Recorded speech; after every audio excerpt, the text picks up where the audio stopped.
मेरो मुरली मनोहर नंदलाला, मेरो मुरली मनोहर नंदलाला। बोलो कृष्ण भगवान की जय। विश्राम के पहले कथा कहाँ तक सुनी थी भाई? देखो, और को पूछें कि ना पूछें, परिचित को पूछ ही सकती, और किसी को पूछें तो वो ये कहेंगे कि नारियल हमने तो दिया नहीं। हा? नारियल दिया है बाबा जी ने, बाबा जी से पूछो। खैर कोई बात नहीं, आज हम खुद बताए दे रहे हैं, कल से हम किसी को भी पूछ सकते हैं। हाँ हाँ, बाबा जी सबके हैं, तो हम ये क्या करें, हमारे हैं बाबा जी सबके ही तो हैं, कोई बात नहीं है। बोलो वृंदावन बिहारी लाल की जय। मंत्र दे दिया और मंत्र दे करके संत भगवान चले गए थे, यही कथा का विश्राम हो गया। नारद जी का मन अब घर में नहीं लगा, लेकिन विवश है, माँ बूढ़ी है, छोड़ भी नहीं पाई। मन तो नहीं लग रहा है, लेकिन माँ को छोड़ने में भी परेशान। अब कोई दूसरा आश्रय नहीं है, दूसरा भाई नहीं है, घर में कोई है ही नहीं, इसलिए माँ को छोड़ने में कठिनाई आ रही है। मन तो नहीं लगता है, सत्संग होता है चले जाते हैं, और माँ तब तक भूखी प्यासी बैठी रहती है। हकीकत है, माँ ये सोचती है कि मेरा बेटा आ जाए तभी होना। हम बमूर के पुरा कोथर में कथा कह रहे थे, और चौबे जी के द्वार पे ठहरे थे। चौबे जी ने पत्नी से कहा चाय बना दो, उन्होंने कहा बच्चे को आ जाने दो, क्योंकि तुम्हें शर्म नहीं आ रही। हमने तो मुंह पे कह दिया, इसने पूरा जीवन तुम्हें दे दिया, और तुम बच्चा आ जाएगी तब चाय बनेगी, तब इन्हें मिलेगी। ये कौन सी तुम्हारी बात है? नाराज हो गई, चली गई, तो हाल बना के लिए। हकीकत है, जब बेटा हो जाता है तो माँ बेटे का ध्यान करती है। आप देख लो, बेटा नहीं हो तब तक पति को बिना पानी का दूध मिलता है, और बेटा हो जाए तो पति को पानी का और बेटा को बिना पानी का। ये पुत्र से प्रेम करने लगे। नारद जी, बेटा आ जाए तब मैं भोजन बनाऊं। कई माताएं भूखी बैठी रहती है। हम लोग जिनकी गोद में हैं, उनकी माँ को हम लोग पढ़ने जाएंगे तो 10 बजे भोजन बने, 10:30 बजे स्कूल है, तो माता को भी 11 बजे मिल जाएगा। और जिसके घर में बेटा बेटी नहीं है, उस माँ को 2 बजे मिले, कहो 2 बजे, कहो 3 बजे मिले, कहो बासी खानी। एक माँ के चरण हमने छुए तो बासी रोटी खा रही थी। हमने कहा ये तो बासी है, तो उनकी आंसू टपक गए, कितने बासी। 3 दिन की रखी, 3 दिन की क्यों खा रही है? तो रोते रोते बोली कि 2 नाती थे मेरे, दोनों बच्चों के बच्चे, और उनके सहारे मुझे भोजन 9 बजे बना के खिला देती, उनको मुझे मिल जाए। परसों दोनों अपने अपने बच्चों को पढ़ाने ले गए ग्वालियर के लिए, तो रोटी बन गई थी शाम तक, तो रोटी ज्यादा हो गई, और मेरा निमंत्रण आ गया भवनपुरा से। मैं भवनपुरा चली गई, 2 दिन वहां रुक गई, रोक लिया। दूसरे दिन निमंत्रण हो गया, तो ये 4 दिन पहले की रोटी उन्हें खा ली। आंसू टपक गए कि बच्चों की वजह से समय तो मिल जाता है, तो जिसके घर में बच्चा नहीं हो उसका समय से भोजन नहीं मिलता। आटा लेके दूसरे के यहाँ रोटी बनवा लेती हैं, सब्जी वहीं से मिल जाती है। अम्मा कैसे खाऊंगी रोकी सूखी? तो नारद जी कह रहे हैं कि मैं नहीं आता तब तक माँ भोजन नहीं बनाती, भूखी बैठी रहती थी। एक दिन मैं थोड़े अंधेरे से आया, माँ गाय को दोहन करने के लिए चली, और सर्प के ऊपर पांव पड़ गया। मैया को सर्प ने काट लिया, और मैया की गोविंदा है, नमो नमः। मैं रोया नहीं, खुश हो गया कि प्रभु ने मेरी आपत्ति को दूर कर दिया। माता का संस्कार किया, और संस्कार करने के बाद मैं चल पड़ा। जैसे ही चला, खेत खरवत नदी नालियां पार करते हुए सीताराम मैं तालाब के पास पहुंचा। बड़े सुंदर वृक्ष वहां खड़े थे, पक्षी कल्लव कर रहे थे, बड़ा सुंदर बगीचा था, मोर कुंजन कर रहा था, पपिया बोल रहा था।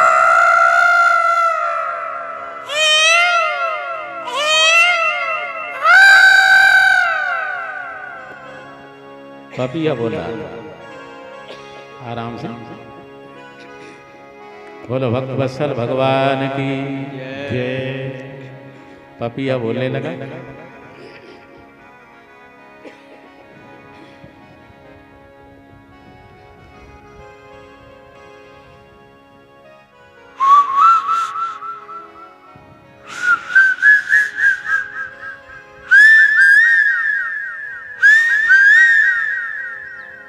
कोयल बोलने लगे।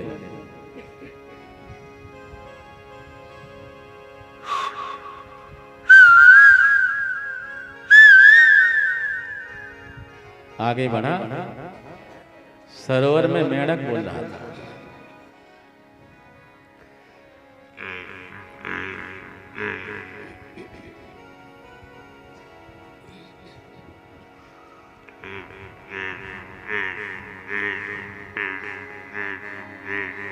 बोलो भक्त वत्सल भगवान की जय। ये 3 वर्ष तक बोले नहीं थे, बोलते नहीं थे। श्रावण के महीना में जब हमारी बड़ी बहन इनको कोरसा लेके आई तो हमारी माता जी को जेठानी होने से परिवार में जी जी शब्द से सभी बोलती थी, तो हम लोग भी माँ नहीं कहते, जी जी कहते।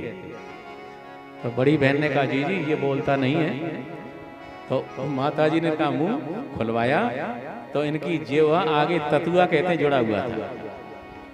उस समय पोरसा में श्री राम प्रकाश शर्मा डॉक्टर सरकारी हॉस्पिटल में थे।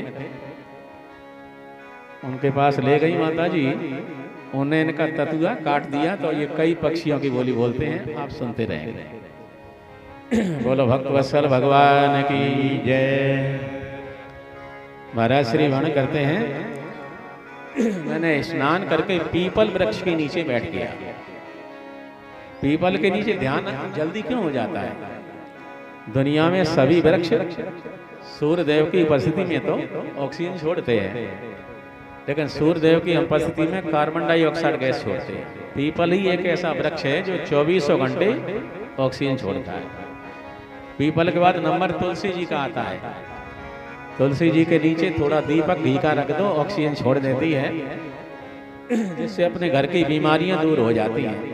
इसलिए अपने घरों में आंगन में तुलसी लगाई जाती थी और दीपक रखा जाता था। अब आंगन खत्म हो गए, टट्टर गिर गए, तो तुलसी बेचारी छज्जे पे टंगी है, छज्जे।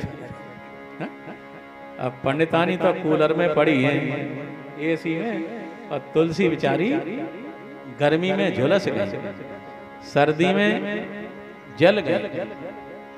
पहले तुलसी आंगन में होती थी, मैं तुलसी तेरे है कि नहीं भजन है, तो तुलसी आंगन में लगा।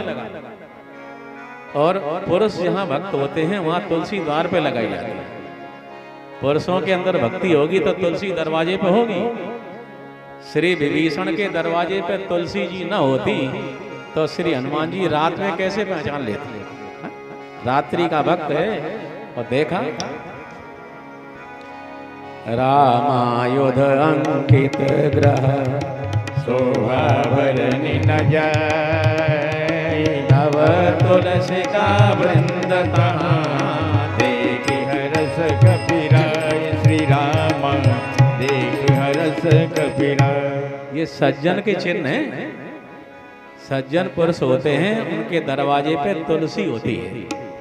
गाय बंधी होगी, माता पिता की सेवा हो रही होगी, ये सज्जनता के लक्षण हैं। तो हनुमान जी ने विचार किया, यहां तो राक्षस हैं।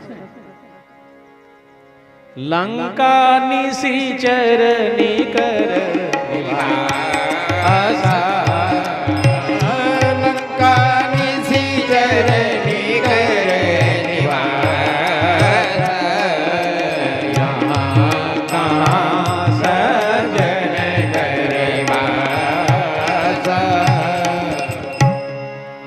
यह सज्जन कैसे? इसलिए सज्जनता की पहचान है कि तुलसी उसके दरवाजे पर होंगी। बोलो भक्त वत्सल भगवान की जय। पीपल वृक्ष के नीचे बैठ गए। जब हम राजस्थान में कथा करने गए थे, रामदेव बाबा का वहाँ मंदिर है, अलवर के पास में है। वहाँ हमने पूछा, क्योंकि मेड़ पे वहाँ पीपल के वृक्ष थे खेतों के आसपास, तो हमने पूछा यहाँ कोरोना का प्रभाव कैसा रहा? बोले महाराज जी हमारे यहाँ नहीं रहा। जहाँ पीपल अधिक होते हैं वहाँ बीमारी का प्रभाव नहीं होता है। इसलिए तो हमारे पूर्वज पुरखा पहले पीपल और बरगद लगाते थे। आप देखो अपने जो पूर्वज थे भले ही पढ़े लिखे नहीं थे लेकिन अच्छे थे कि नहीं बताओ?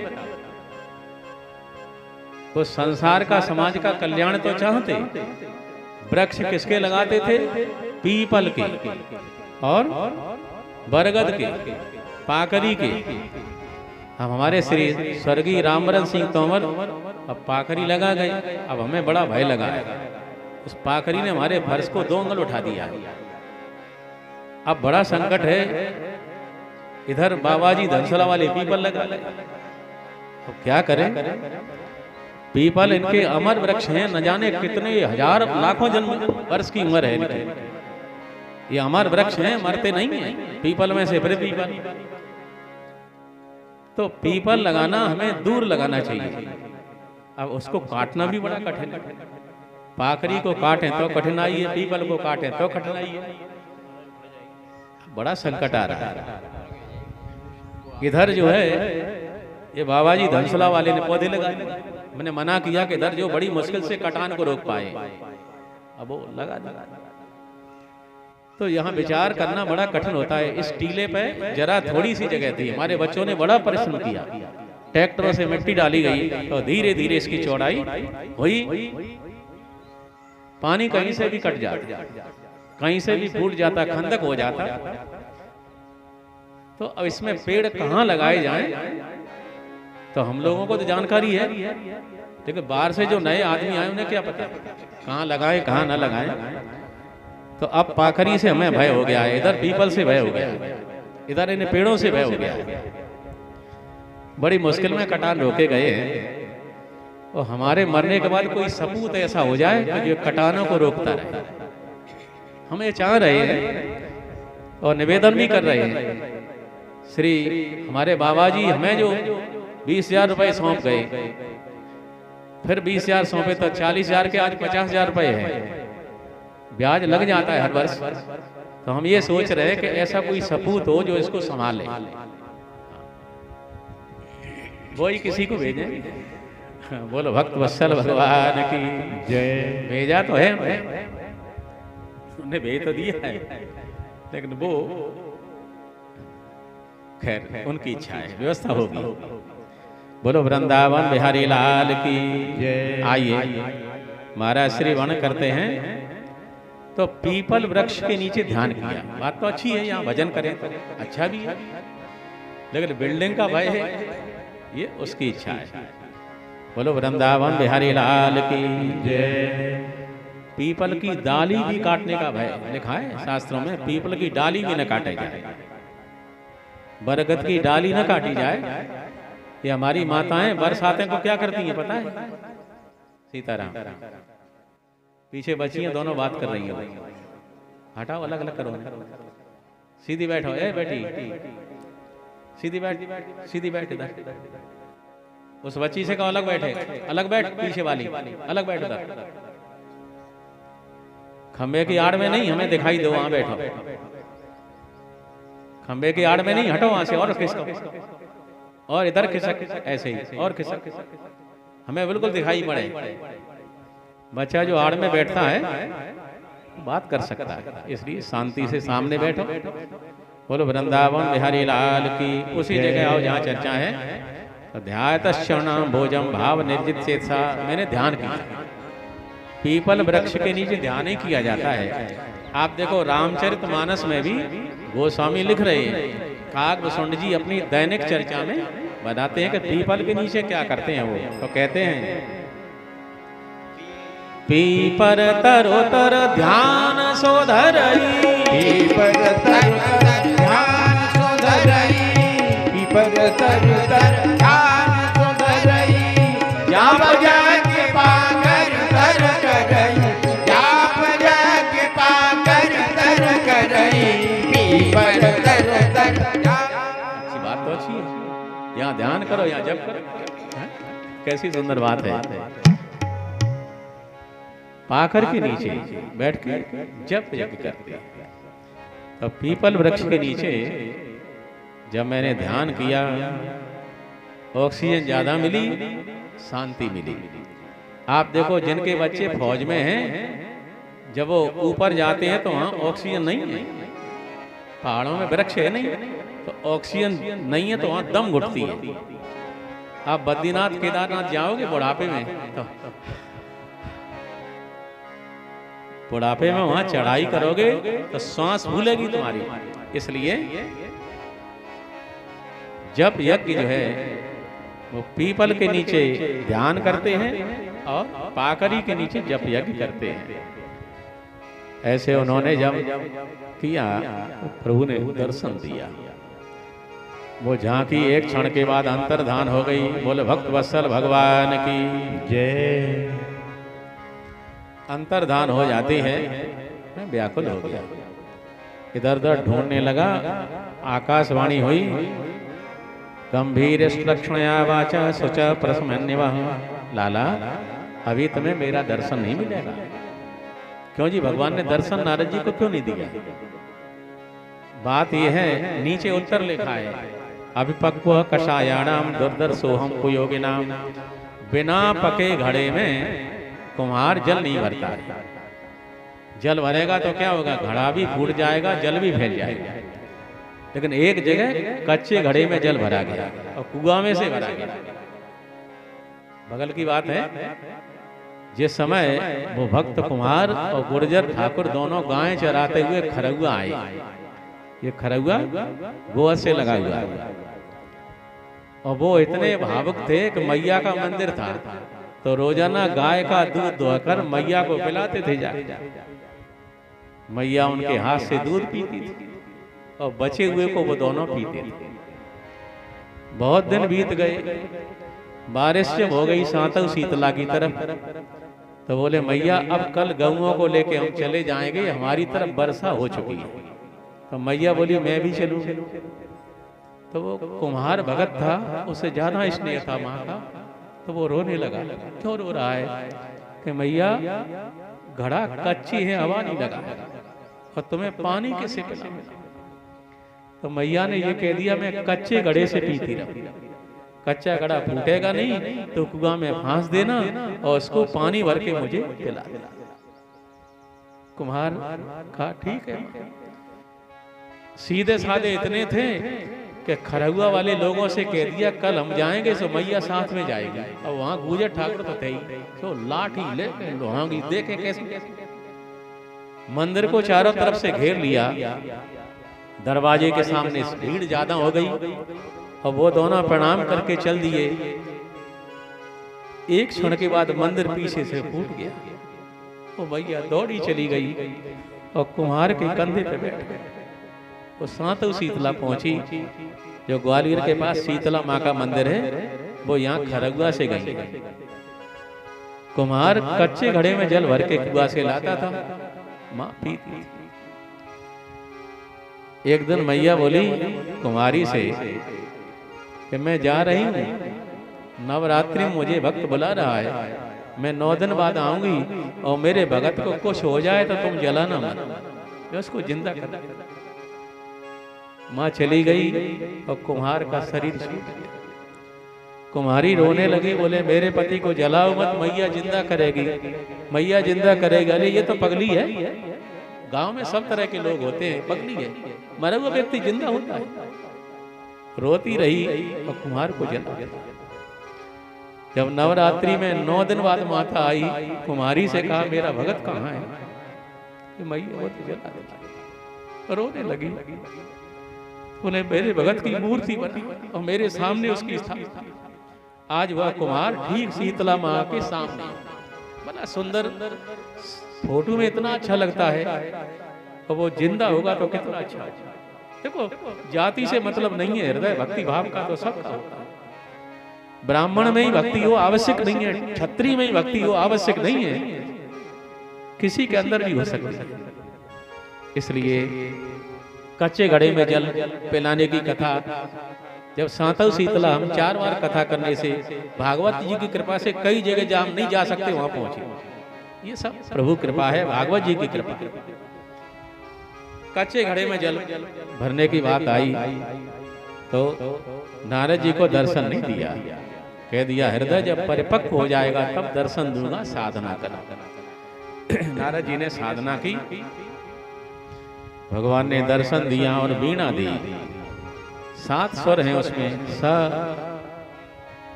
सरज ऋषभ गंधार मध्यम पंचम धेवत निषाद, सारे गामा पाधा नी, फिर वो सा आ जाता है। इस वीणा को बजाते हुए नारद जी जहां जाते हैं वहां चले जाते हैं। व्यास जी से कह दिया तुम भगवान का चिंतन करो। बोलो भक्त वत्सल भगवान की जय। हमारे श्री हनुमान सिंह तोमर शिव जी को लेके आए। शिवनाथ असमर्थ हैं चलने में, इन्होंने भी हमें इस मंदिर और उस कटे हनुमान जी के मंदिर में काफी सहयोग किया। अपने हॉस्पिटल में ये सर्विस में हैं, जो कटे हनुमान जी में टाइल्स लगी हैं इन्हीं की तरफ से लगी। और टाइल्स जो करू और हमारे दयालु ने लगाई, उनका पैसा नहीं लिया, निःशुल्क टाइल लगाई उन्होंने। हमारे दक्षिण गेट पे जो टाइल लगी है उसका भी पैसा नहीं लिया। काफी हमें सहयोग करते रहे। बोलो भक्त वत्सल भगवान की जय। हमारी शुक्ला मैडम ने भी हमें सहयोग किया। जब कटे हनुमान जी में मंदिर बन रहा था उनने भी सहयोग किया हमें, उनके सबके लिए धन्यवाद। बोलो भक्त वत्सल भगवान की जय। नारद जी बस पूरी कथा सुना करके और बीना बजाते हुए चले गए और व्यास जी ने स्नान करके बैठ गए। जब किया साधना की, एक दिन में 1 बेर खाया और 1 बेर खा करके उन्होंने 18,000 श्लोक लिखे। व्यास जी ने जो भागवत जी लिखा है इसमें 18,000 श्लोक हैं। एक दिन में 1 बेर खाते थे वो और साधना करते थे। उनने जन कल्याण के लिए भागवत लिखा। इससे हम लोगों की बुद्धि सुधर जाए, हमारे अंदर जो अवगुण आ जाते हैं, दुराचार आ जाते हैं, वो छूट जाए। भागवत का भंडारे से कोई संबंध नहीं था। हम लोगों की बुद्धि खराब हो गई और भागवत को भंडारे से जोड़ दिया। आप देख लेना, कथा में खूब प्रचार करो, माइक से करो, गाड़ी से कराओ, पेपर बांटो, पर्चा चिपकाओ, भीड़ नहीं होगी और भंडारे के दिन आदमी के कारण जगह नहीं मिलेगी। देख लो, दंदरगुआ में रोजाना जैसी भी काम करती थी वहां जगह मिली। 6-6 पंडाल लगी, बड़ी बड़ी, आदमी के लिए जगह मिली क्या बताओ? 6-6 बड़ी बड़ी पंडालों में आदमी के लिए कोई खड़े होने तक को जगह नहीं थी और हम जैसे वहां फंस गए तो गोविंदाय नमो नमः हो गया। हमने कहा महाराज जी से, महाराज जी बोले आप मत जाना, हमें भी बड़ी कठिनाई से वहां पार होने में संकट खड़े हो गए थे। अभी खनेते में जैसी भी काम करती थी, बड़े बड़े भंडारे, जगह नहीं मिलती खनेते में, कहीं भी जगह नहीं। तो जहां भोजन हो जाता है वहां हम लोगों की संख्या बढ़ जाती है। देखो ये भोजन जो मिल रहा है ये बुद्धि का भोजन है। अपनी जो बुद्धि है इसके लिए ये भागवत कथा है।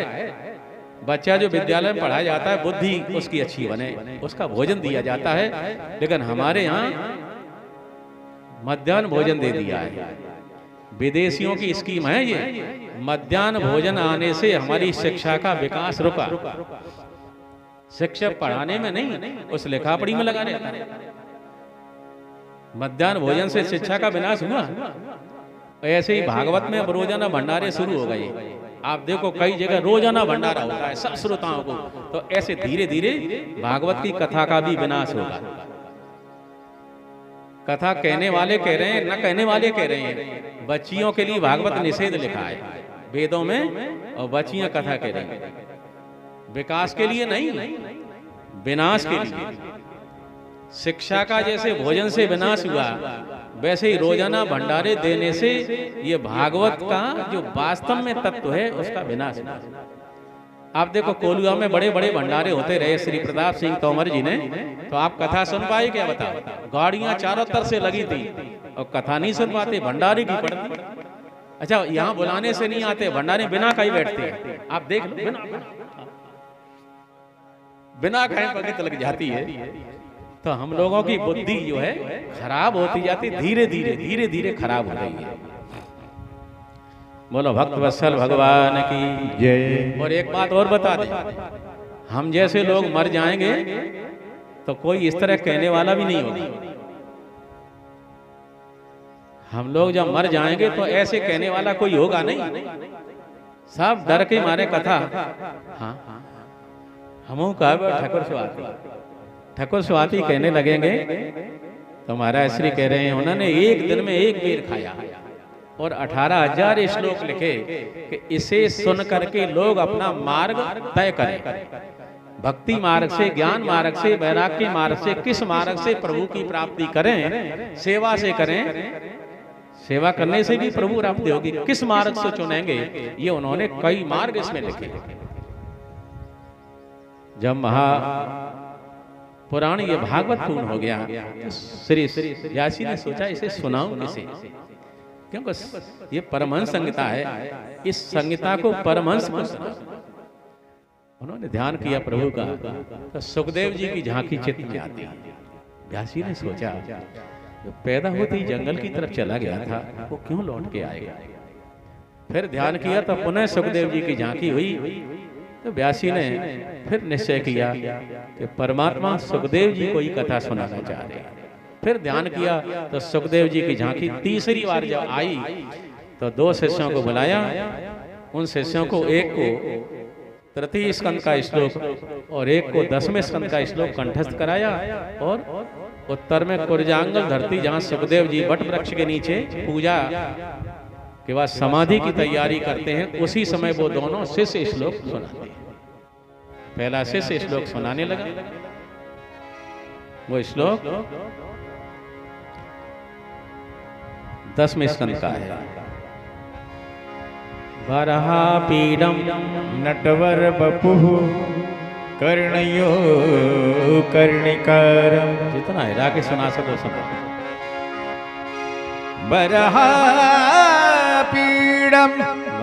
नटवर बपुः कर्णयो कर्णिकारं बिभ्रदवासः कनककपिशं वैजयन्ती च माला रन्ध्रानवेणोरधरसुधया पूरयन् गोपवृन्दैः बृन्दारण्यं स्वपदरमणं प्राविशद्गीत प्राविशद्गीत। वराहपीडं, वराह माने मोर है। भगवान मोर मुकुट बांधे हैं।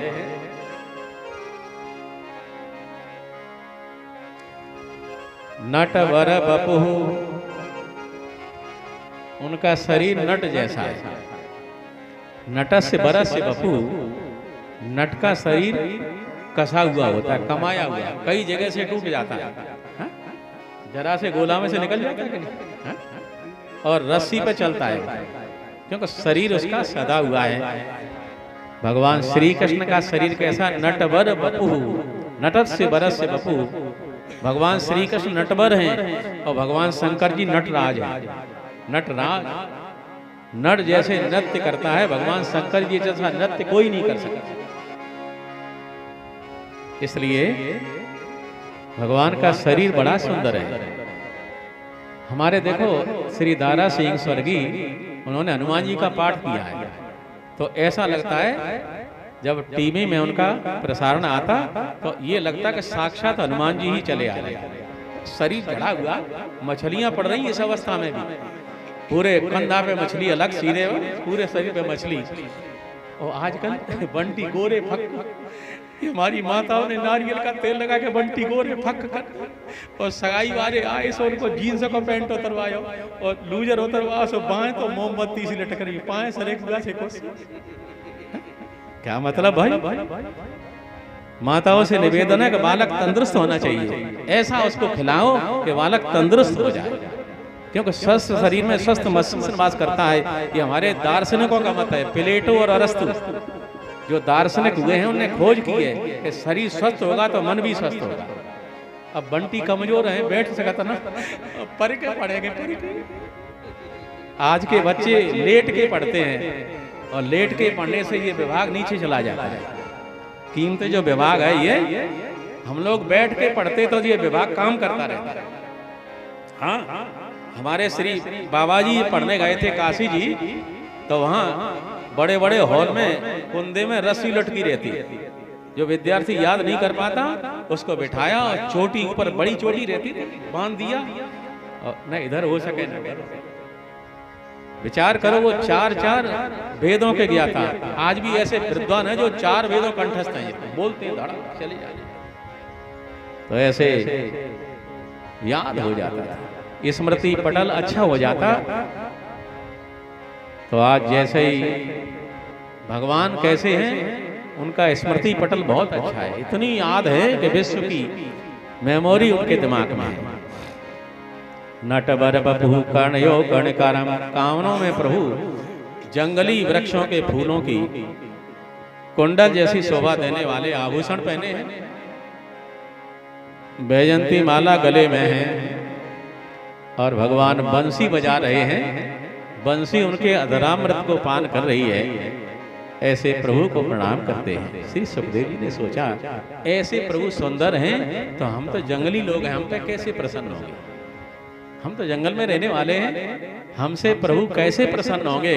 तो दूसरे शिष्य ने दूसरा श्लोक पढ़ दिया जो तीसरे स्कंद का, बड़ा सुंदर श्लोक। अब इसको भी पढ़ेंगे और अच्छी तरह गा के पढ़ेंगे। अहो बकीयम स्तन कालकूटम जिघांसया पाय यदा पिसाध्वी लेभे गतिम धातृचितां ततोऽन्यं अम्बा दयालुं शरणं व्रजेम। कम्वा दयालुं शरणं व्रजेम। अरे वो बगुली पापनी पूतना अपने स्तनों में हालाहल जहर लगाकर दूध पिलाने के बहाने कन्हैया को मारने गई, और प्रभु ने क्या दी? धात्र चिताम ततोन्यम, उसको मां की गति दे दी। तो बताओ ऐसा कोमल कौन होगा जो मारने गई उसको मां की गति दे दी। ले भे गतिम धात्र चिताम ततोन्यम कम वा दयालुम शरणम व्रजेमा। ऐसा दयालु कौन होगा इसकी शरण में हम जाएं। श्री सुखदेव जी खड़े हो गए। ऐसे दयालु प्रभु हैं जो पूतना को मां की गति दे सकते हैं।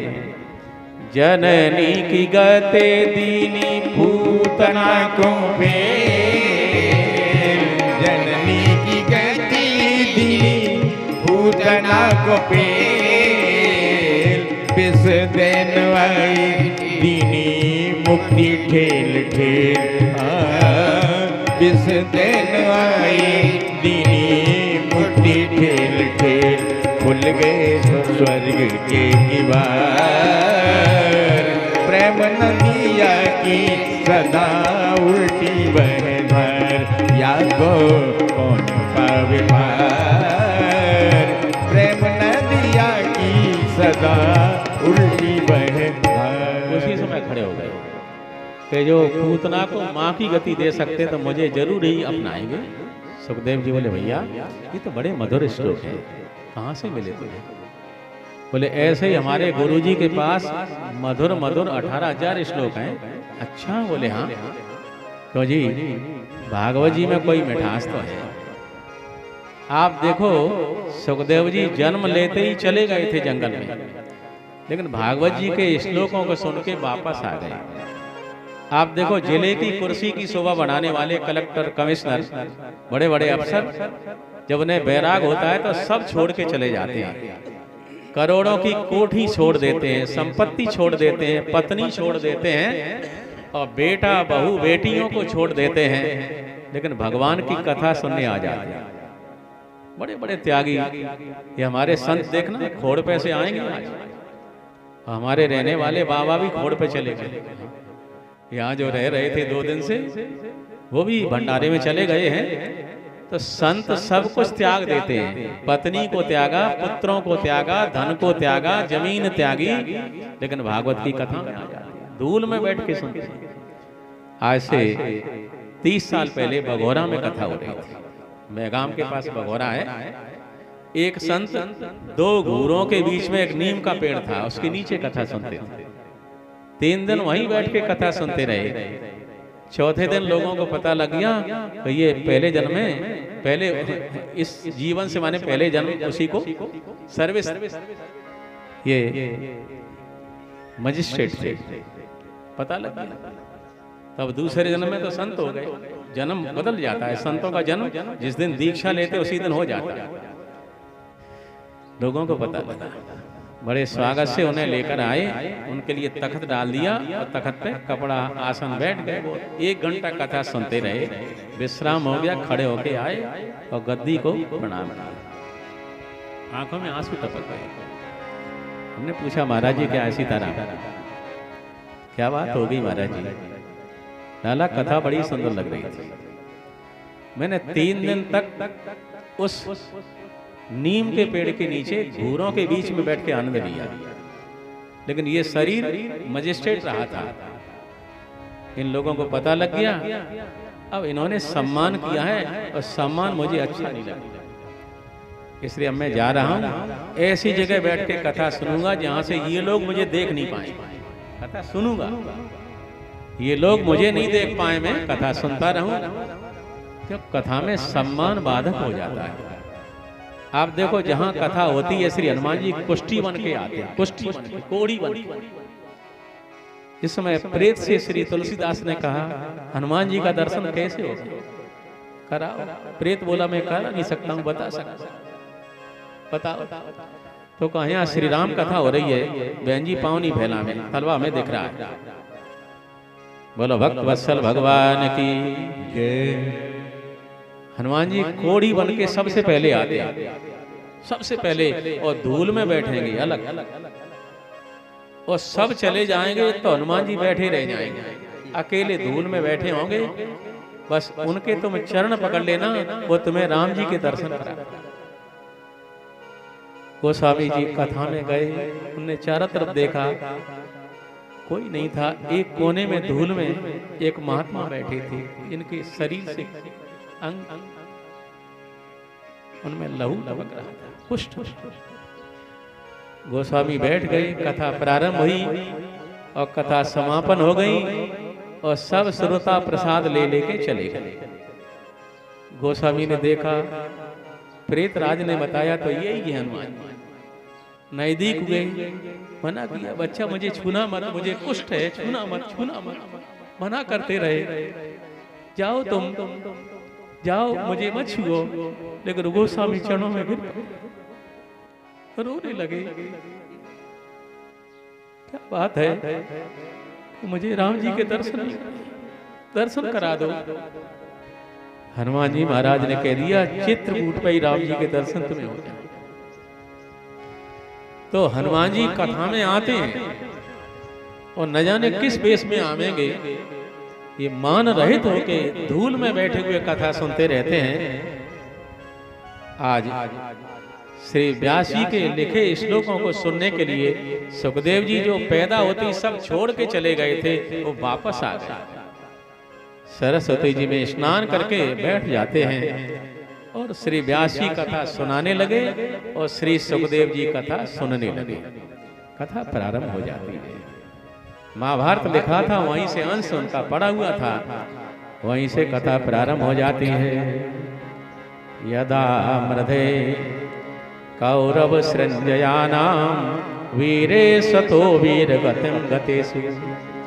जिसमें कौरव के सैन्य सागर में भीमसेन की गदा से दुर्योधन की जांग टूट गई है, लेकिन मृत्यु नहीं हुई। मृत्यु कब होगी? जब सुख दुख दोनों एक साथ हो जाए, सुख भी हो जाए और दुख भी हो जाए, उसी समय दुर्योधन की मृत्यु हो जाएगी। उस समय घायल पड़ा है, करा रहा है, आश्वत्थामा पहुंच गए। स्वामी आपने गलत निर्णय लिया, भीष्म पितामह को आपने सेनापति चुना, मुझे सेनापति चुना होता तो महाभारत हो गया होता। अभी तक तुम्हारी वेदना नहीं मिटी है, घायल हो चुके हो, तो कहा अब क्या कर सकते हो? अभी क्या कर सकता हूं? बताने लगा कि मैं 5 पांडवों के सिर काट के ला सकता हूं। उस समय दुर्योधन को कहकर के आश्वत्थामा चला। भगवान श्री कृष्ण 5 पांडवों से बोले अब तो विजय की रात्रि है, चलो भाई भ्रमण करेंगे। 5 पांडवों को लेकर चले गए थे। जब पिता के सिंहासन आसन खाली हो गए थे तो उनके बच्चा द्रौपदी के 5 पुत्र 5 पांडवों जैसे थे, लेट गए आसनों पे जाकर। आश्वत्थामा आया और सोते हुए बालकों के सिर काटा। इतना निंदनीय कर्म किया। जब 5 बालकों के सिर काटे और खोपड़ियां लेकर दुर्योधन को दिखा दिया। दुर्योधन खुश हो गया कि मेरे 5 पुत्र जो दुश्मन के रूप में पांडव थे 5 मारे गए, खुश हो गया। उसने भीमसेन की खोपड़ी टटोली तो फूट गई, दुख हो गया। तुमने तो अपराध कर दिया, इन पुत्रों से मेरा कोई बैर नहीं था, मेरा बैर तो पांडवों से। तूने वंश को नष्ट कर दिया है, अब कुल में कोई जलदान करने वाला नहीं। दुख हो गया था। हकीकत है जो महापुरुष होते हैं, दानेदार पुरुष होते हैं, उन्हें अपने अच्छे काम कोई करने में सुख होता है, निंदनीय कर्म करने में दुख होता है। जिस समय साथी दुश्मन की बेटा और बहू को पकड़कर श्री नाथू सिंह तोमर के सामने ले जाते हैं, बहू रोने लगी थी। नाथू सिंह तोमर ने कहा क्यों रो रही है? तेरे ससुर से मेरा बैर था, तेरे से नहीं है। इस पुत्र को मैं नहीं मारूंगा, मेरे साथी भले ही पकड़ के लिया। नाथू सिंह तोमर ने उस बहू की झोली में प्रसाद के रूप में जो था दिया और कहा जा इनको नहीं मारूंगा। तो बात यह है कि जो पहले के दानेदार पुरुष होते वो हर व्यक्ति को नहीं मारते। जब दुख हो गया उसी समय दुर्योधन के प्राण छूट गए थे। इधर पांडव लौट कर आए और द्रौपदी ने 5 पुत्रों के धड़ से लहू टपकता हुआ देखा, रोने लगी, आंखों में आंसू आ गए।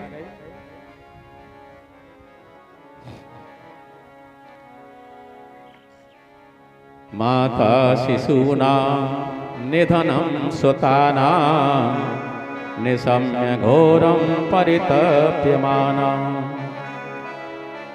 तदा रुदद्वास्प कलाकुलाक्षी ताम सांत्वयन्ना किरीटमाली।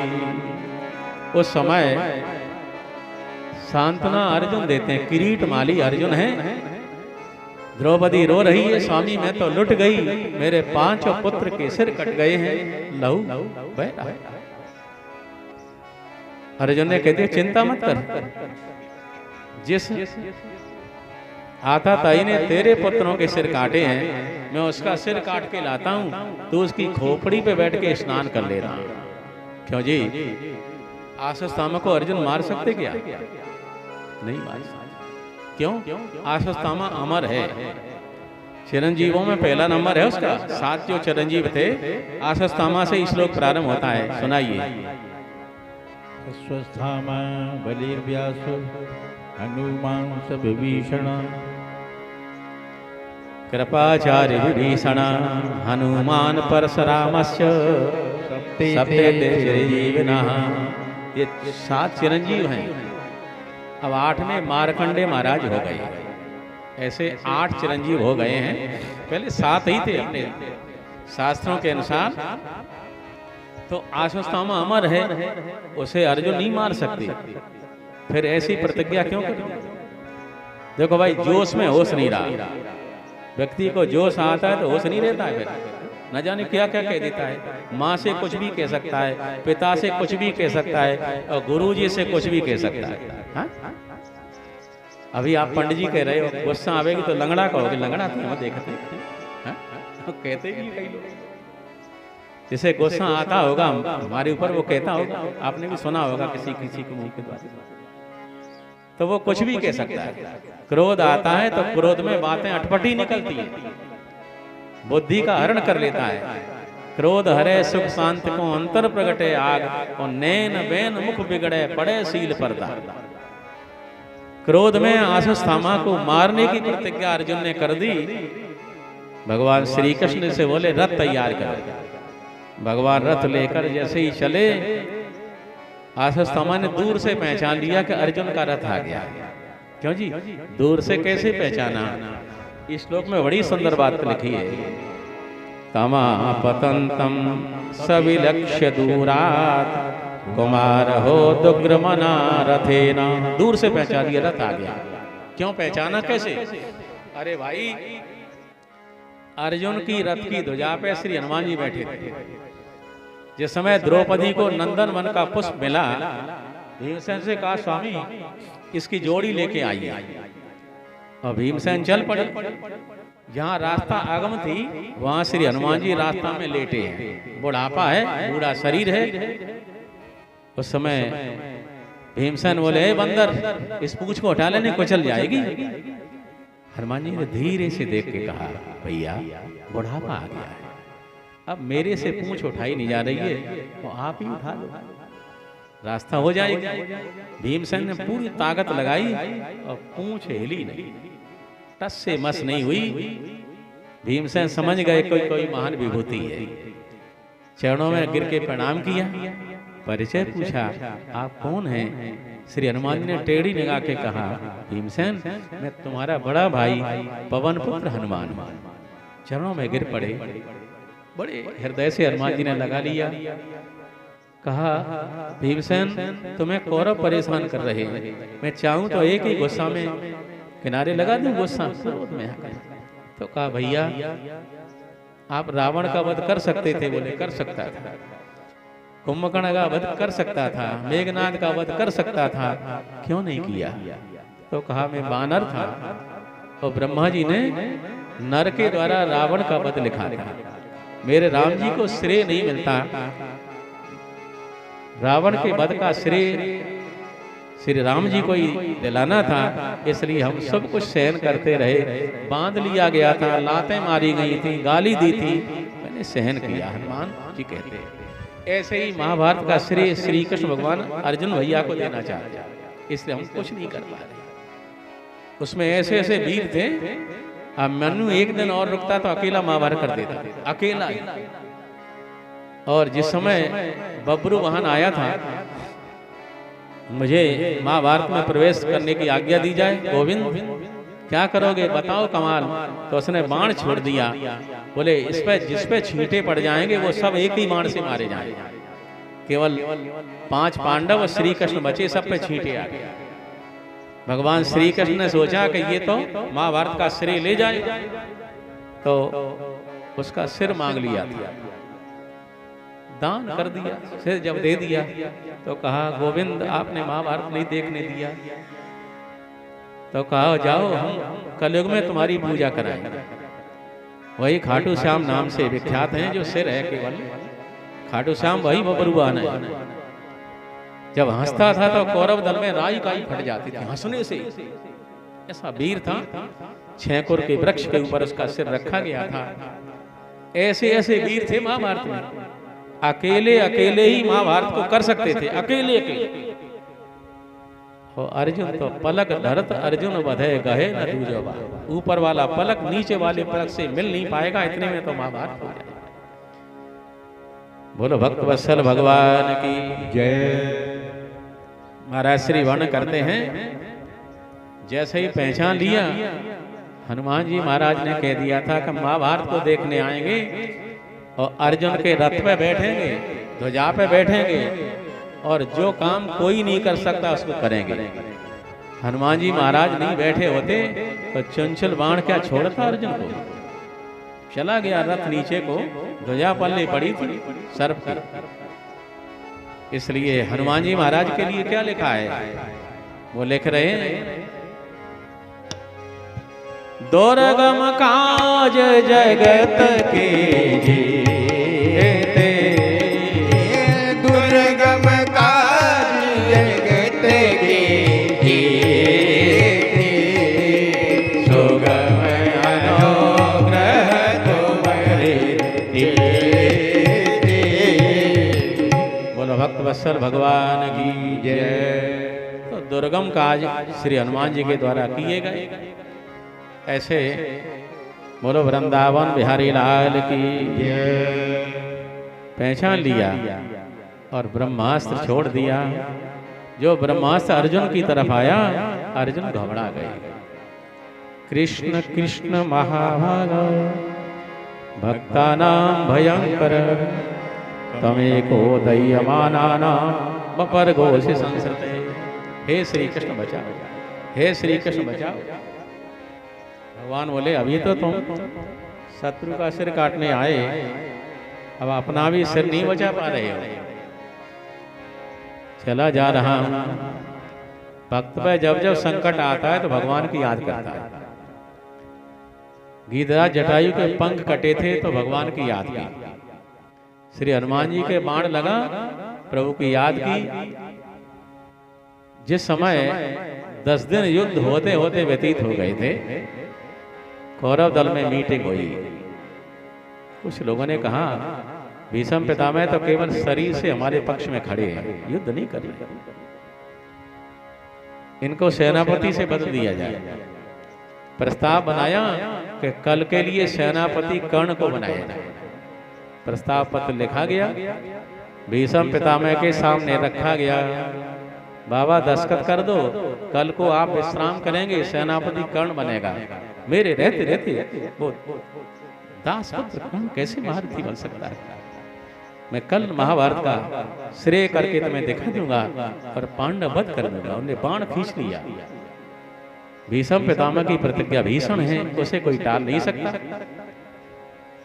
कौरव दल में तो तालियां बज गईं और पांडव दल में खलबली मच गई। अर्जुन चद्दर ताने सो रहे थे। भगवान श्री कृष्ण को नींद नहीं आई और अर्जुन के सेनागार में जाकर बोले कौन थे।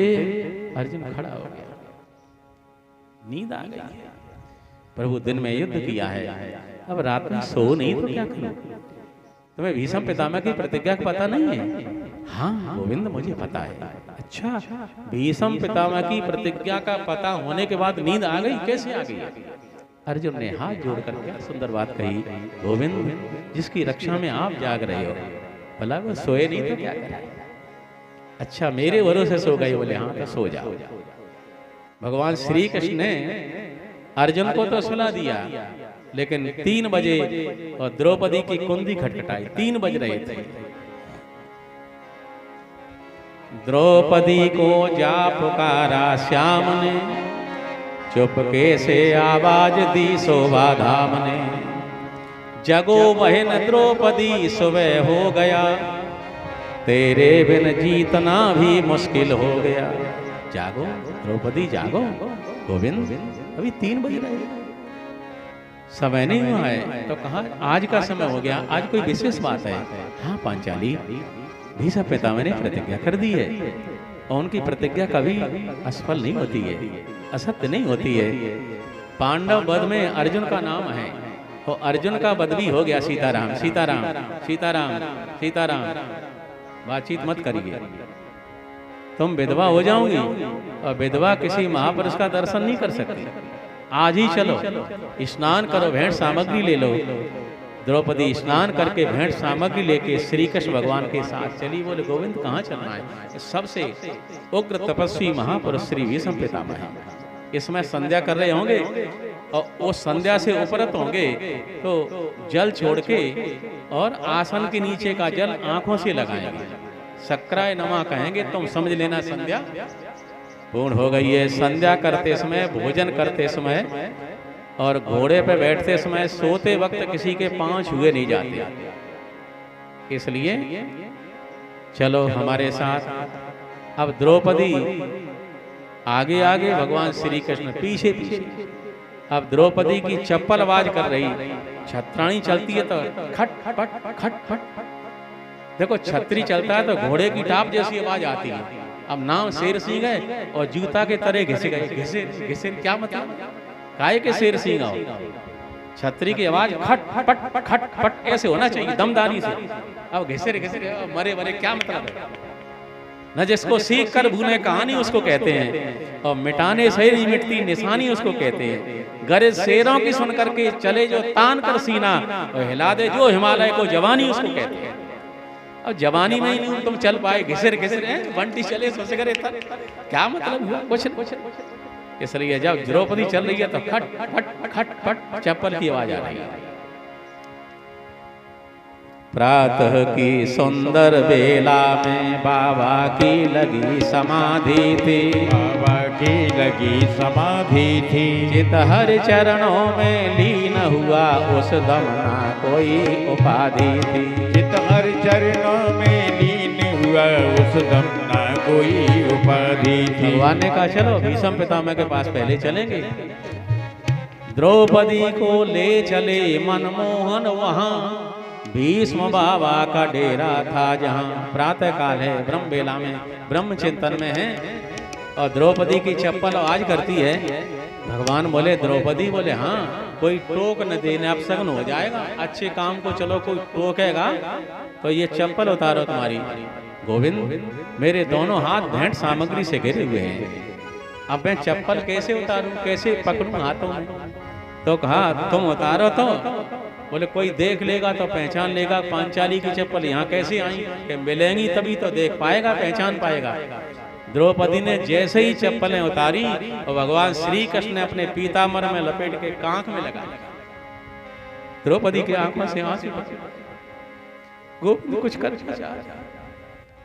मेरी चप्पल अपनी कांख में लगाई, आंसू गिर जाते हैं।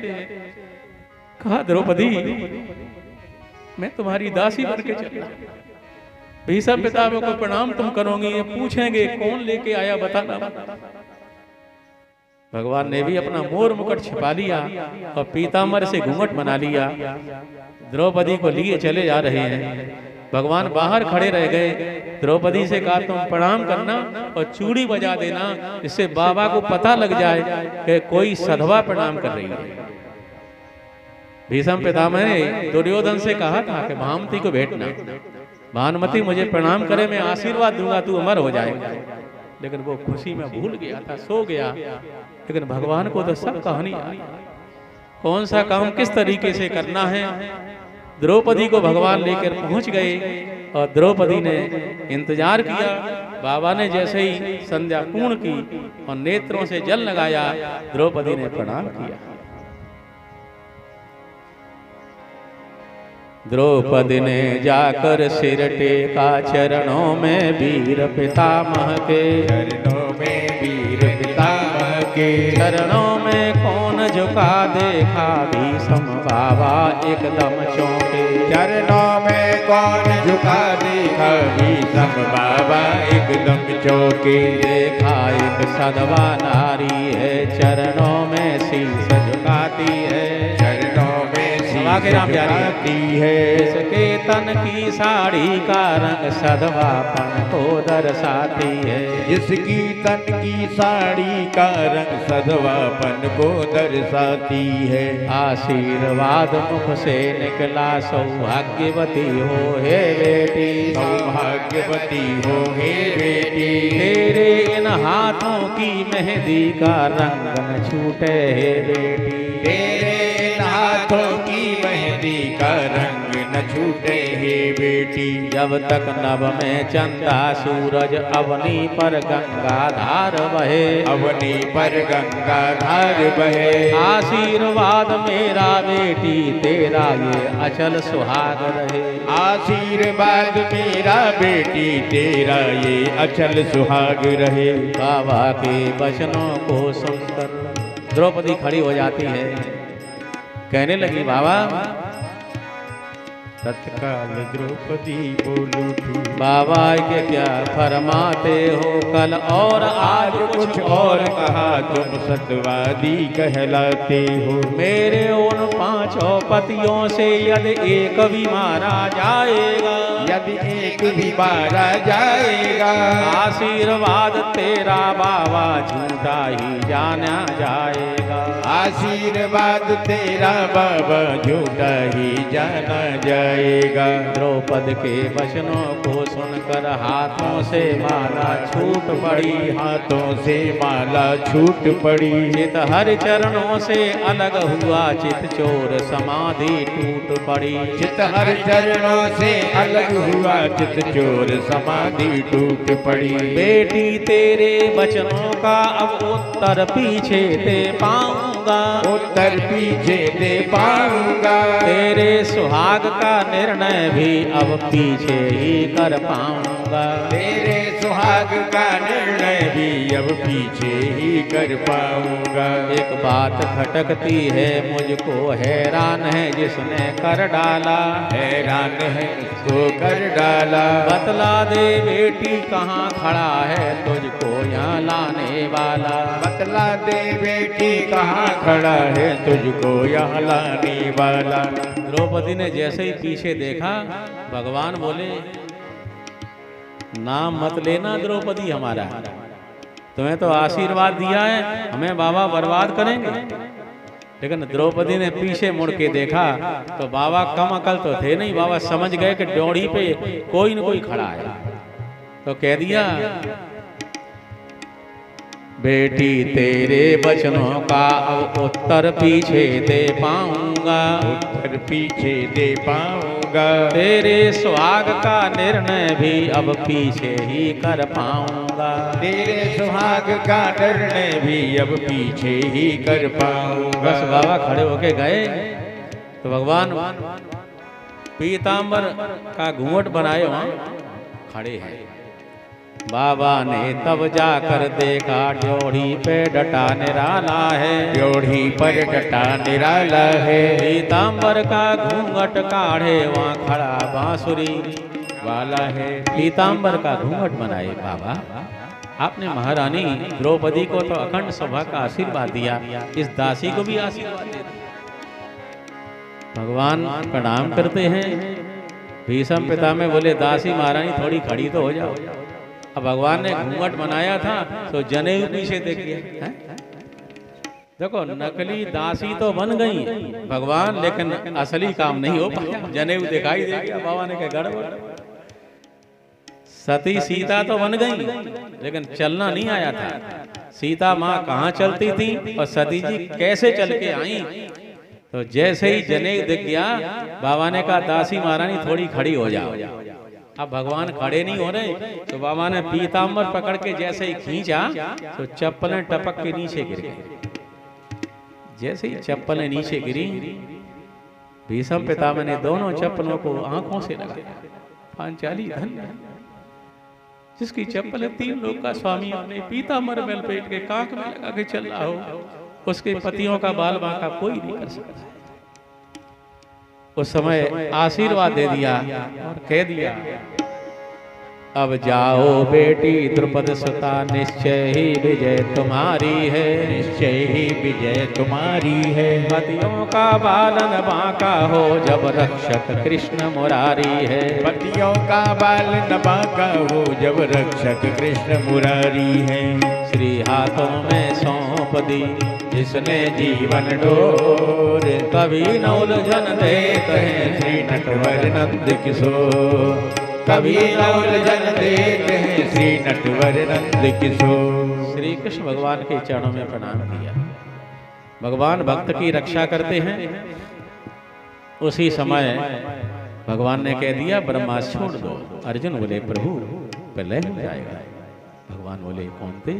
प्रलय जब मैं चाहूंगा तब होगा। भगवान के कहने से अर्जुन ने ब्रह्मास्त्र छोड़ दिया। बड़ा भयंकर तेज होता है, समुद्र में अग्नि लग जाती है। बड़वानल प्रकट हो गया, दावानल प्रकट हो गया। उस समय भगवान ने शांत कर दिया दोनों ब्रह्मास्त्रों को। अर्जुन ने आशुस्तोमा को पकड़ लिया, रथ टूट गया था। अर्जुन ने पकड़ के जैसे ही प्रहार करना चाहते हैं, भगवान ने कहा, कौन थे? द्रौपदी के सामने तुमने प्रतिज्ञा की है। और द्रौपदी ने पुत्रों के वध के बाद अपने आंसू बहाए हैं, तो द्रौपदी के सामने इसका सिर काटोगे तो अच्छा लगेगा। कहने का मतलब क्या है भगवान का? उस समय काटने नहीं दे रहे। भगवान का विश्वास है कि द्रौपदी इतनी दयालु है, इतनी दयालु है, इतनी दयालु है कि भले ही इसके पुत्रों के धड़ से सिर कट गए हैं, लेकिन गुरुपुत्र का सिर कटने नहीं देगी। इतनी दयालु है द्रौपदी का, भगवान को भरोसा। इसलिए कहते द्रौपदी के सामने काटना। भगवान प्रवचन करते हैं और रास्ता में उपदेश करने लगे। अर्जुन, मत्तम प्रमत्तम उन्मत्तम सुप्तम बालम स्त्रियम जनम।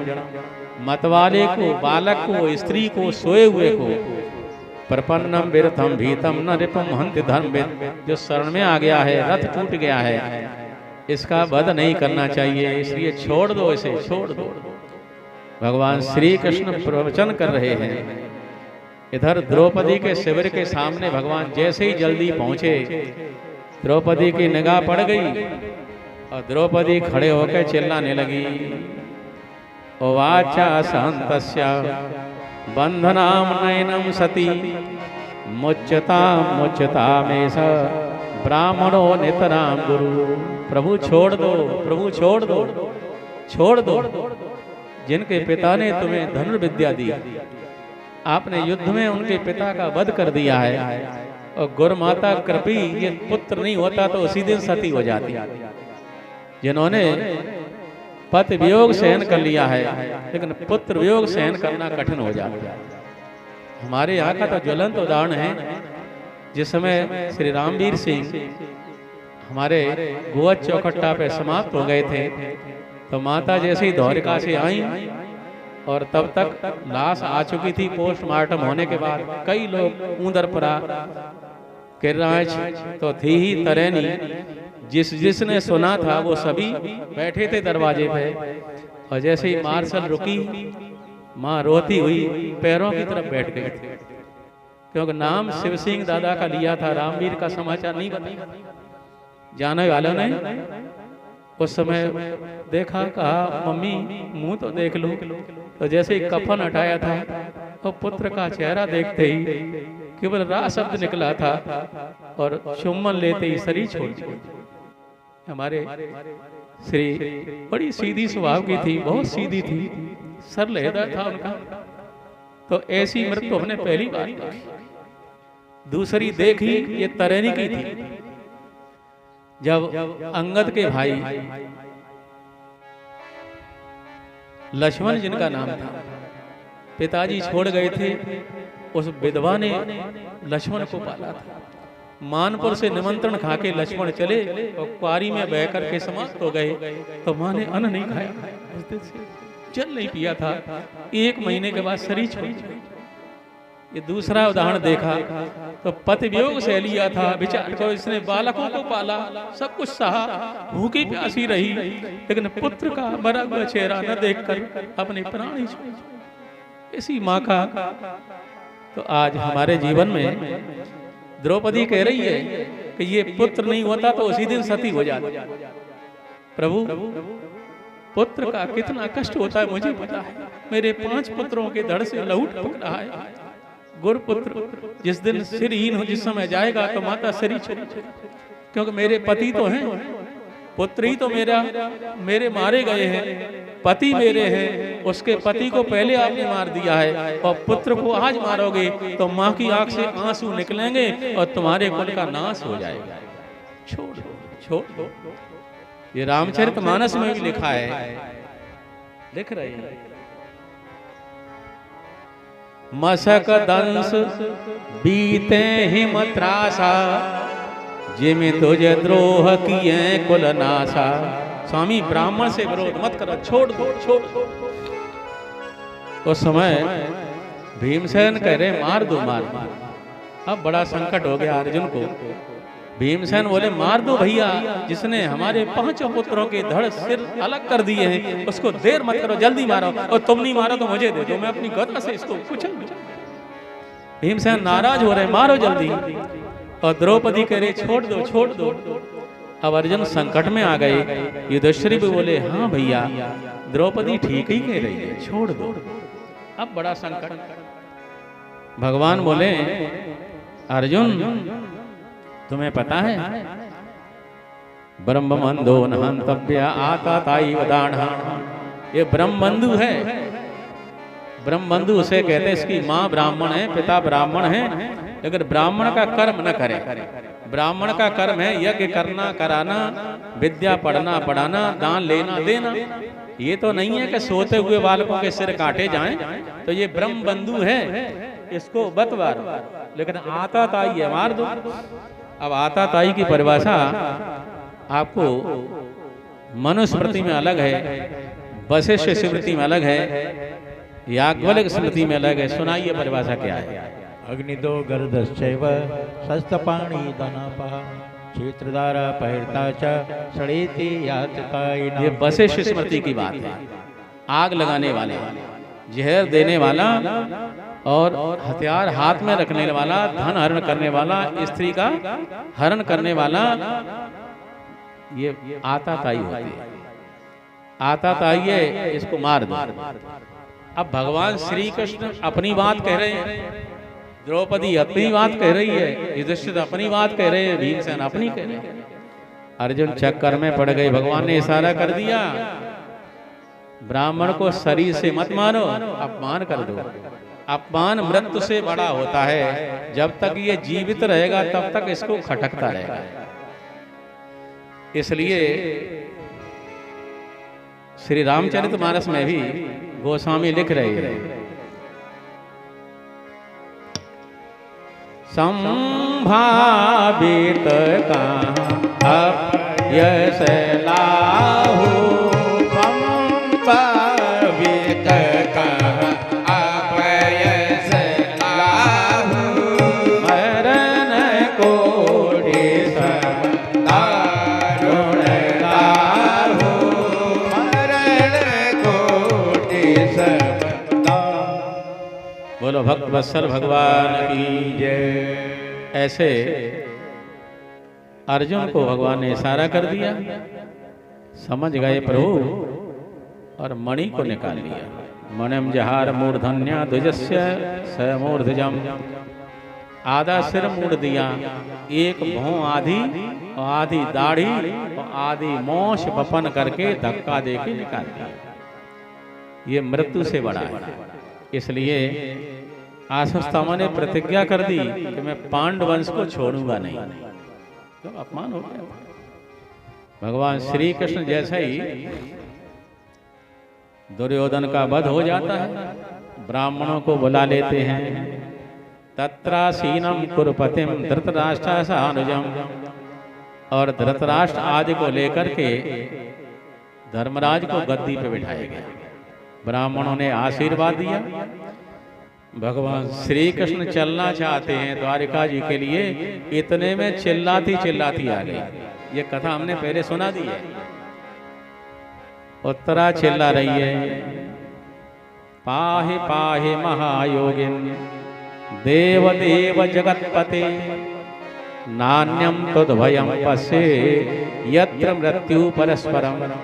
उत्तरा की बुद्धि कितनी अच्छी है, इसको सुनेंगे।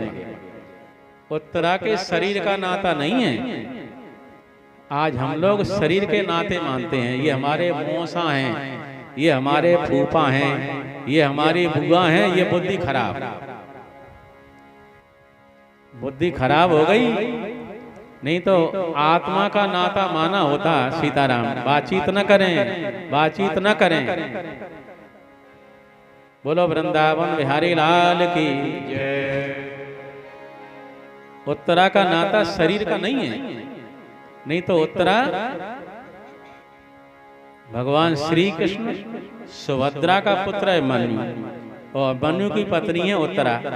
तो मामा लगते कि नहीं, मैया से मामा कह सकती थी, लेकिन नहीं कह। उत्तरा की बुद्धि खराब नहीं है, उत्तरा परमात्मा से कौन सा नाता मान रही है? श्लोक आप सुनिए, पाहि पाहि महायोगिन।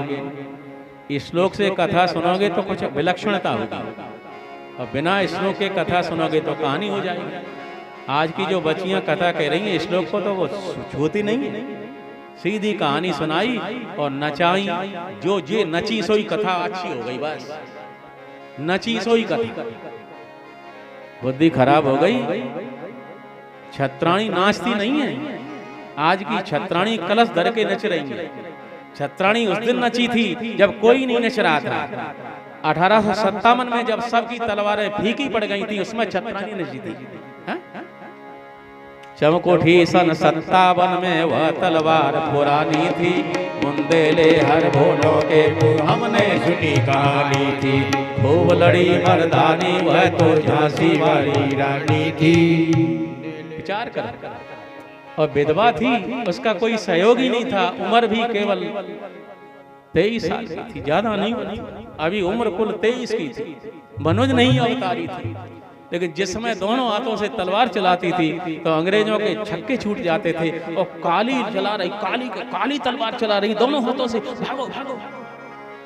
उसने झांसी से लेके कालपी तक उनको खदेड़ा और ग्वालियर तक चली आई। उस समय सहयोग मिल गया होता तो 90 वर्ष पहले ही भारतवर्ष स्वतंत्र हो गया, लेकिन सिंधिया जी ने छोड़ दिया था, चले गए। अंग्रेजों के मित्र सिंधिया ने छोड़ी राजधानी थी, खूब लड़ी मर्दानी वह तो झांसी वाली रानी थी। जब ये लाइन लिखी गई थी तो सुभद्रा कुमारी चौहान के पति को बांध लिया था, पुत्रों को बांध लिया था, उनके घर में आग लगाई गई थी। इस लाइन को बदल दो, लेकिन बदली नहीं, लिख गई, अब बदल नहीं सकती। जीवन बदल सकता है। मेरे पति मर जाए, मुझे मार दो, पुत्रों को मार दो, लेकिन कलम चल गई, उसको बदला नहीं जाएगा।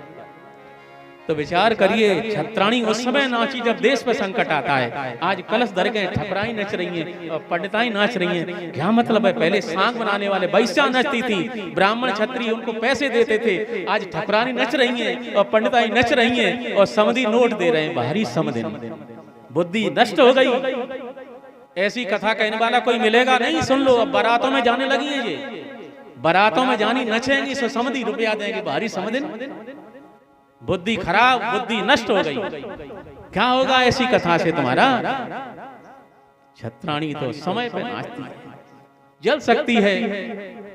जिस समय विपत्ति सामने आई तो एकदम सभी आग लगा के जल गई थी, लेकिन ढूंढ नहीं पाया, कोई छू नहीं पाया।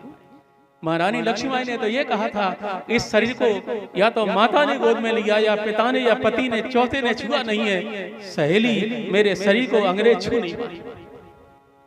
आंखों में आंसू आ गए थे, घायल हो गई थी। तलवार का घाव, कहां तोप तलवार, कहां सीधी सीधी लड़ाई। अंग्रेजों की तरफ से तोपें दागी जा रही थी। उस समय सहेली से कहा, मेरा शरीर अब नष्ट हो रहा है, मेरे प्राण जाने वाले हैं, मेरे शरीर को अंग्रेज नहीं छू पाए। रो पड़ी महारानी, क्या हो सकता है, यहाँ क्या व्यवस्था हुई है? तो महारानी कटे पलक को ऐसे उठाया, कट गई थी, उठा के कहा कि देखो बाबा जी, गंगादास की घास की गंजी है, बाबा मना नहीं कर, इसमें आग लगा के मुझे डाल दिया जाए। वो दौड़ी दौड़ी बाबा गंगादास जी के पास पहुंची। महारानी का ये वचन है कि ये शरीर भारत की बेटी का शरीर है, इसको अंग्रेज नहीं छू पाए। बाबा ने पुत्री की तरह पीठ पे लादा और घास की गंजी में आग लगा के लक्ष्मीबाई को पटक दिया। तो छत्राणी वो है, छत्राणी नाचती नहीं है, ब्राह्मणी नाचती नहीं है। आज देखो कलश यात्रा में ब्राह्मणी ठकुरानी खूब नाचना। क्या होगा देश का आगे? और पंडित जी खुद नचा रहे हैं। पंडित जी ये कहते हैं कि यहाँ नाच लूंगी तो 84 लाख योनि में नाच नहीं पड़े। कितना बढ़िया सर्टिफिकेट दे रहे हैं आज के पंडित, कितना अच्छा सर्टिफिकेट दे रहे हैं कि यहाँ नच लूंगी कथा में तो 84 लाख योनियों में नाचना नहीं पड़ेगा। बाहरे पंडित जी बहुत अच्छी बात कहते थे, जनता भोली वाली नाचने लगती। भागवत परमहंस संहिता है प्यारे, सुनाने वाला परमहंस है और सुनने वाला हंस है। जब हंस और परमहंस दोनों इकट्ठे होते तब कथा का आनंद आता। इसलिए आज जैसे ही उत्तरा भगवान की याद करती है, आंखों में आंसू आ जाते हैं। मेरे उदर में जो बालक है उसका वध हो गया है। गोविंद काम हम दह तुमाना था, माँ में गर्भो निपाते था। मैं भले ही मर जाऊं लेकिन दोनों कोनों का दीपक मेरे उदर में है, ये जलता रहे। ऐसा जब उत्तरा का भाव सुना तो भगवान छोटे से बन के अंगुष्ठ मात्र मबलम उत्तरा के हृदय में प्रवेश कर जाते। परीक्षित जो मर गया था, कट गया था, उसका बाण से शरीर विध गया था, अग्नि से जल गया था, भगवान ने उसको जीवित किया और उत्तरा के गर्भ में उसकी रक्षा करते हैं। चारों तरफ भगवान उल्का की तरह घुमा रहे चक्र को, कहीं इसको परेशानी तो नहीं आ गई। उस समय परीक्षित देख रहा है, परिता ईक्षते, परिता माने चारों ओर देख रहे हैं परीक्षित अपने रक्षा करने वाले को, इससे उनका नाम परीक्षित हो गया। आज भगवान ने उसके घर में रक्षा की है। बस उत्तरा शांत हो जाती है। भगवान श्री कृष्ण जैसे ही चलने लगे तो पहले अपने सास की बात सुनी द्रौपदी की। द्रौपदी का कथन ये है कि अपने पुत्रों के धड़ से लहू टपकता देख सकती हूँ, अपने आंसू बहा सकती हूँ, लेकिन गुरु माता के आंसू नहीं देख सकती। छोड़ दो, आप छोड़ दो। और बहू कह रही है कि मैं भले मर जाऊं, दोनों कोनों का दीपक तो सुरक्षित रहे। अब आइए कुंती की बात सुन लो। जब भगवान श्री कृष्ण चलने लगे तो कुंती भगवान के सामने आ गई और स्तुति करती हैं। बड़े सुंदर शब्दों में स्तुति की है। स्तुति सुनते रहो, लेकिन समय इतना नहीं होता है। जब महीनों की कथा का आनंद मिले तब स्तुति का भी आनंद लिया जा सकता है। 7 दिन की कथा में नहीं सुन पाएंगे पूरा पूरा। इसलिए कुंती भगवान से कह रही, गोविंद बोले हाँ बुआ जी, आज आप बोलोगे नहीं मैं बोलूंगी। बुआ जी मेरा बोलना आपको अच्छा नहीं लगता है? श्री कृष्ण जब तुम बुआ जी कहते हो तो मुझे ये मोह आ जाता है कि ये मेरे भैया के बेटा है और तुम मेरे भाई के पुत्र नहीं, आप कौन हैं? बड़ी सुंदर बात द्रौपदी कहती है, कुंती कहती है, नमस्ते पुरुषम स्वाद्य मीश्वरम प्रकृते परम अलक्षम सर्वभूतानाम अंतर्बहिर्वसितम। कुंती कहती है आप आदि पुरुष हो, आप जो है मेरे भाई वसुदेव के पुत्र नहीं हो वासुदेव, आप तो आदि पुरुष हो। और अलक्षम सर्वभूतानाम, सब जीवों के अंदर है, वो दिखाई नहीं देते। भगवान सबके अंदर रहते, दिखाई नहीं देते। कैसे नहीं देते? ये जो वेद में मंत्र आता है कि तिले सुतेलम, क्यों जी तिली में तेल रहता है, दिखाई पड़ता है क्या? बोलो भक्त वत्सल भगवान की जय। तिले सुतेलम ददनीव सर्पी, दही में घी दिखाई नहीं देता है, तिली में तेल दिखाई नहीं पड़ता है। आप सरसों को कपड़े में बांध लो, चिकना नहीं होगा। ऐसे परमात्मा सब जगह है, दिखाई नहीं देते। क्यों जी? भूख लगती है कि नहीं? दिखाई देती है। डॉक्टर से कहो कि ऑपरेशन करके भूख को निकाल के बता दो, दिखा सकता है? प्यास लग रही है, भूख लग रही है, लेकिन डॉक्टर दिखा नहीं सकता, अनुभव किया जाता है। ऐसे ही परमात्मा सब जगह हैं, दिखाई नहीं देते हैं, अनुभव किया जाता है। जैसे मेहंदी की पत्ती में रंग दिखाई पड़ता है क्या? होता है कि नहीं? पीस के हाथों पे रख लोगे तो रंग हाथों पे आ जाएगा। ऐसे ही परमात्मा सब जगह हैं, दिखाई नहीं देते। माया जवन का छन्ना, ये माया का ऐसा पर्दा है कि ढक लेता है प्राणी को।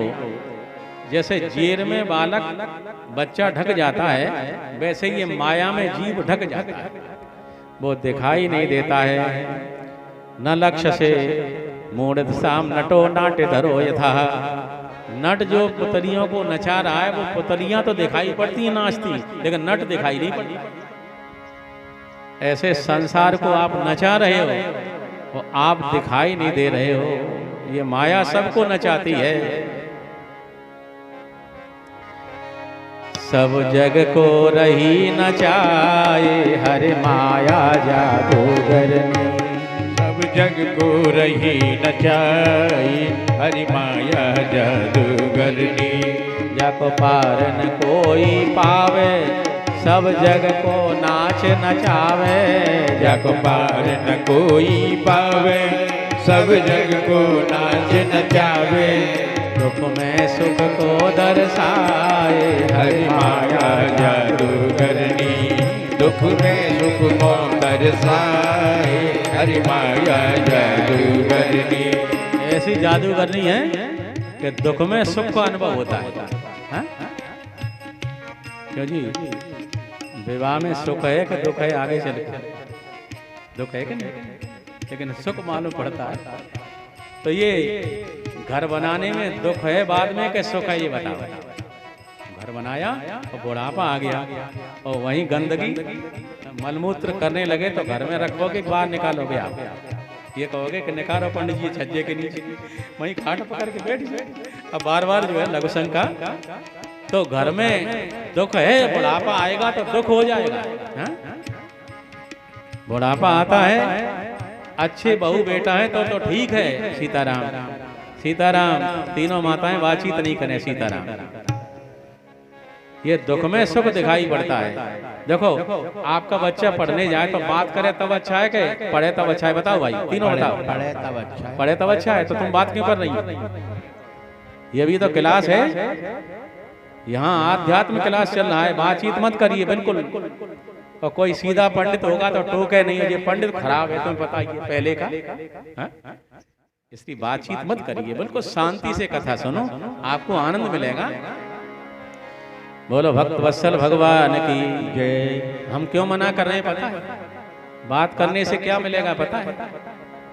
देवी भागवत में श्लोक आता है, भागवत जी में आता है, कथायाम कीर्तिमानायाम विघ्नम कुर्वन्ति ये खला कोट्यब्दान नरकान भुक्ता भवन्ति ग्राम सूकरा। कथा में बात करूंगी और कीर्तन में चुप रहूंगी तो ग्राम सूकर का जन्म मिलेगा। क्या खाना पड़ेगा समझ लो। इसलिए कथा में कहीं भी जाओ, कभी भी जाओ तो मौन व्रत लेके बैठ के सुनो, बातचीत बिल्कुल मत करो। बोलो वृंदावन बिहारी लाल की जय। तो ये माया बड़ी विकट है, दुख में सुख दिखाती है। हा? आप देखो बुढ़ापा आ जाए चला जाता नहीं, और ग्रेनाड की देहरियां सूझे लगाते हो डुकरिया रपट। और कई हमारे पूर्वजों के माताओं के गुल्ला टूट गए, कईयों माताओं गुल्ला, वह ग्रेनाड पे गिरी तो गुल्ला टूट। हमारे केशव सिंह, केशव प्रसाद जो औरठी वाले थे, गुल्ला टूटा। राम बखस उनके भाई का गुल्ला टूटा। कई लोगों के गुल्ला टूट गए, और बुढ़ापे का गुल्ला टूटा तो मरना ही पड़ेगा। डॉक्टर ऑपरेशन करता नहीं, क्यों? खून बनना बंद हो जाता। इसलिए माया में क्या है, ये दुख में सुख दिखा रही है। मालूम पड़ता है बड़ा सुख है, लेकिन दुख ही दुख है। आप देखो जो एयरफोर्स की नौकरी करते हैं, सुख है कि दुख है बताओ? अपन इस 12 फुट की छत पे से नीचे गिरेंगे? नहीं गिरेंगे। और वहाँ कितने कितने फुट ऊपर से बच्चा फेंका जाता है। जो नेवी में है, एयरफोर्स में है, उस बच्चे को धक्का दे के लात मारी जाती है वो, और जब तक 1 सेकंड में छाता नहीं खुल जाता तब तक मर जाता है। छाता खुल गया फिर जिंदा होकर डोरी खींचता है और नदी को, नाले को, तालाब को, पेड़ों को बचाता हुआ नीचे आ जाता है। तो दुख है कि नहीं? अच्छा, जल सेना का जो बच्चा है, कितने मीटर जल में डाला जाएगा? अपने कौंडर का बच्चा एक खत्म हो गया था, वो जो पुल बन रहा था उसमें काम कर रहा था, नस उसकी जो लेजम थी नष्ट हो गई या क्या हुआ भगवान जाने, वो खत्म हो गया। कई लोग खत्म हो जाते हैं। तो बताओ दुख है कि सुख है? वहाँ कितने फुट पानी में डाला जा रहा है, और दुख है कि सुख? बताओ दुख है, लेकिन सुख दिखाई दे रहा है। जब वेतन मिलता है 50,000 या 1 लाख उस दिन, तो विचार करिए ग्लेशियर में अपने जो बच्चे हैं पानी लेके जाते हैं, वहाँ बर्फ बन जाता है। 6-6 माह नहा नहीं पाते, वहाँ भूख नहीं लगती है। हेलीकॉप्टर से मेवा पर फैलाई जा रही है, लेकिन भूख ही लगती। दुख है भाई, लेकिन मालूम पड़ता है सुख। ये दुख में सुख दिखाई दे रही है, ये माया। इसलिए बोलो भक्त वत्सल भगवान की जय। तो कह रहे हैं जब जब पंथन कोई सूझे तब जाए गुरु जी से पूछे, जब पंथ न कोई सूझे। तब जाए गुरु जी से पूछे, बचवे को कौन उपाय, हरि माया जादूगरनी। बचवे को कौन उपाय, हरि माया जादूगरनी। गुरु जी ने बता दिया, जो राम राम नित बोले, सो निर्भय हो के डोले।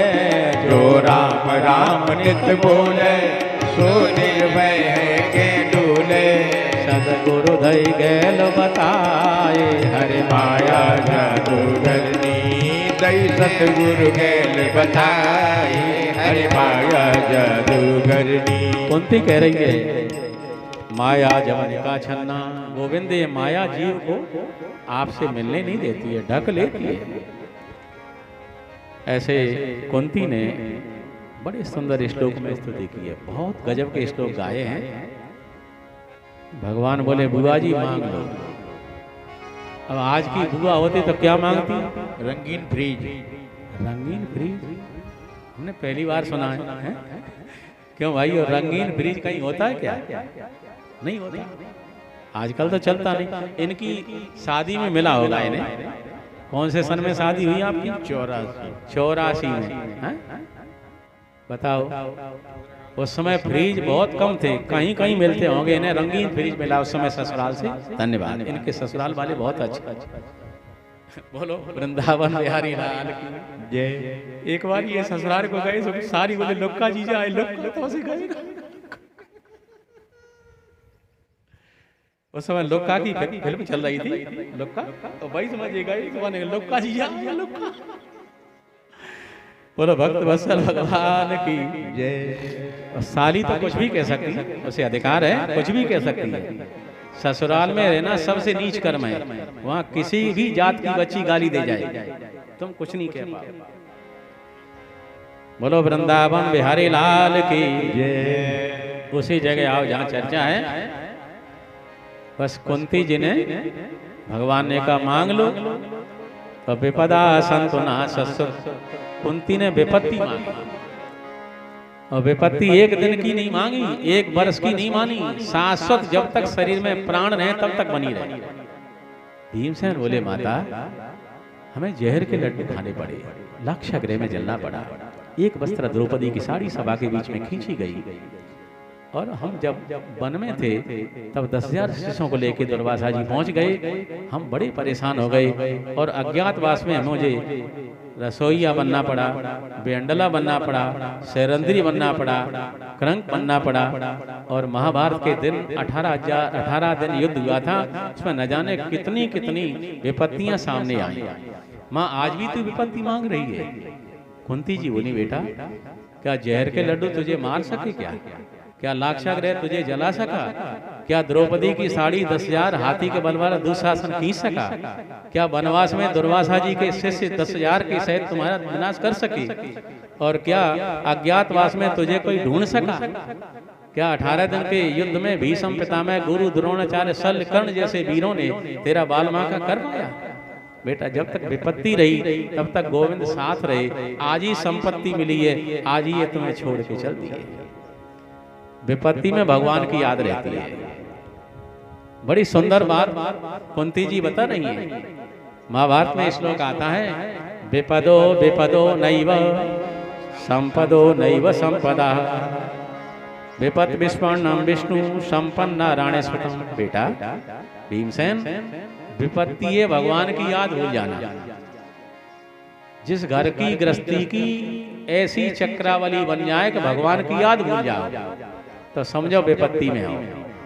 और भगवान की याद आती रहे, एक समय भोजन मिले, पहनने को कपड़ा न मिले, गांव में जगह न हो।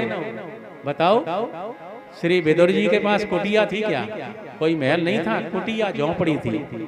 और खाने के लिए ये पालक, जंगली पत्ती।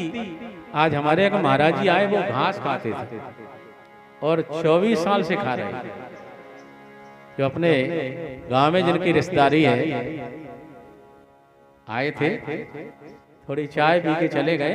वो घास खाते ऊपर से कोमल कोमल घास और नमक मिला के खा लेते। तो विचार करो, उसे तुम विपत्ति मानो, विपत्ति नहीं, उनका शरीर तंदुरुस्त है। देखा खूब बड़ी तंदुरुस्ती थी उनकी। और घास खाने वाले की तंदुरुस्ती, घास हाथी खाता है तंदुरुस्त होता है कि नहीं बताओ? पत्ती बकरी खाती तंदुरुस्त होती कि नहीं?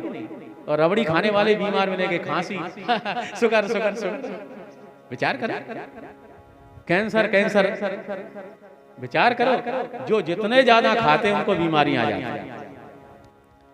इसलिए संतों की बात बड़ी निराली हुआ करती है।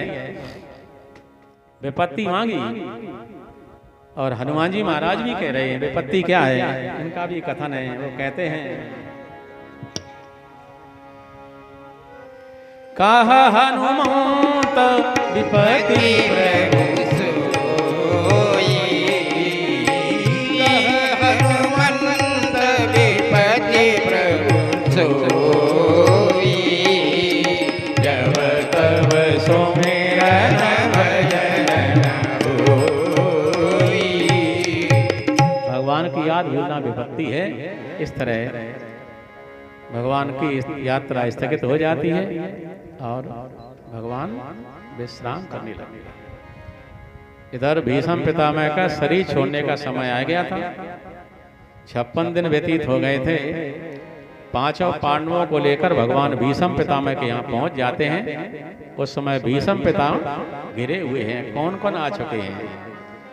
पर्वतो नारदो धौम्यो भगवान बादरायण, बृहदस्यो भरद्वाजा सशिष्यो रेणुकासुत, वसिष्ठ इंद्र प्रमदाश्रितो ग्रसमदोषिता, कक्षीवान गौतमो दृश्य कौशिकौत सुदर्शन, अन्ये च मुनियो ब्रह्मन् ब्रह्मरातो दयो मया, शिष्ये रूपेता जगमु काश्यपांगिरसादया। ये सब के सब आए, देवर्षि ब्रह्मर्षि राजर्षि आए। ये सब क्यों आए भाई? भीष्म पितामह से मरने की ट्रेनिंग लेने आए। देखो हर सर्विस का ट्रेनिंग सेंटर होता है।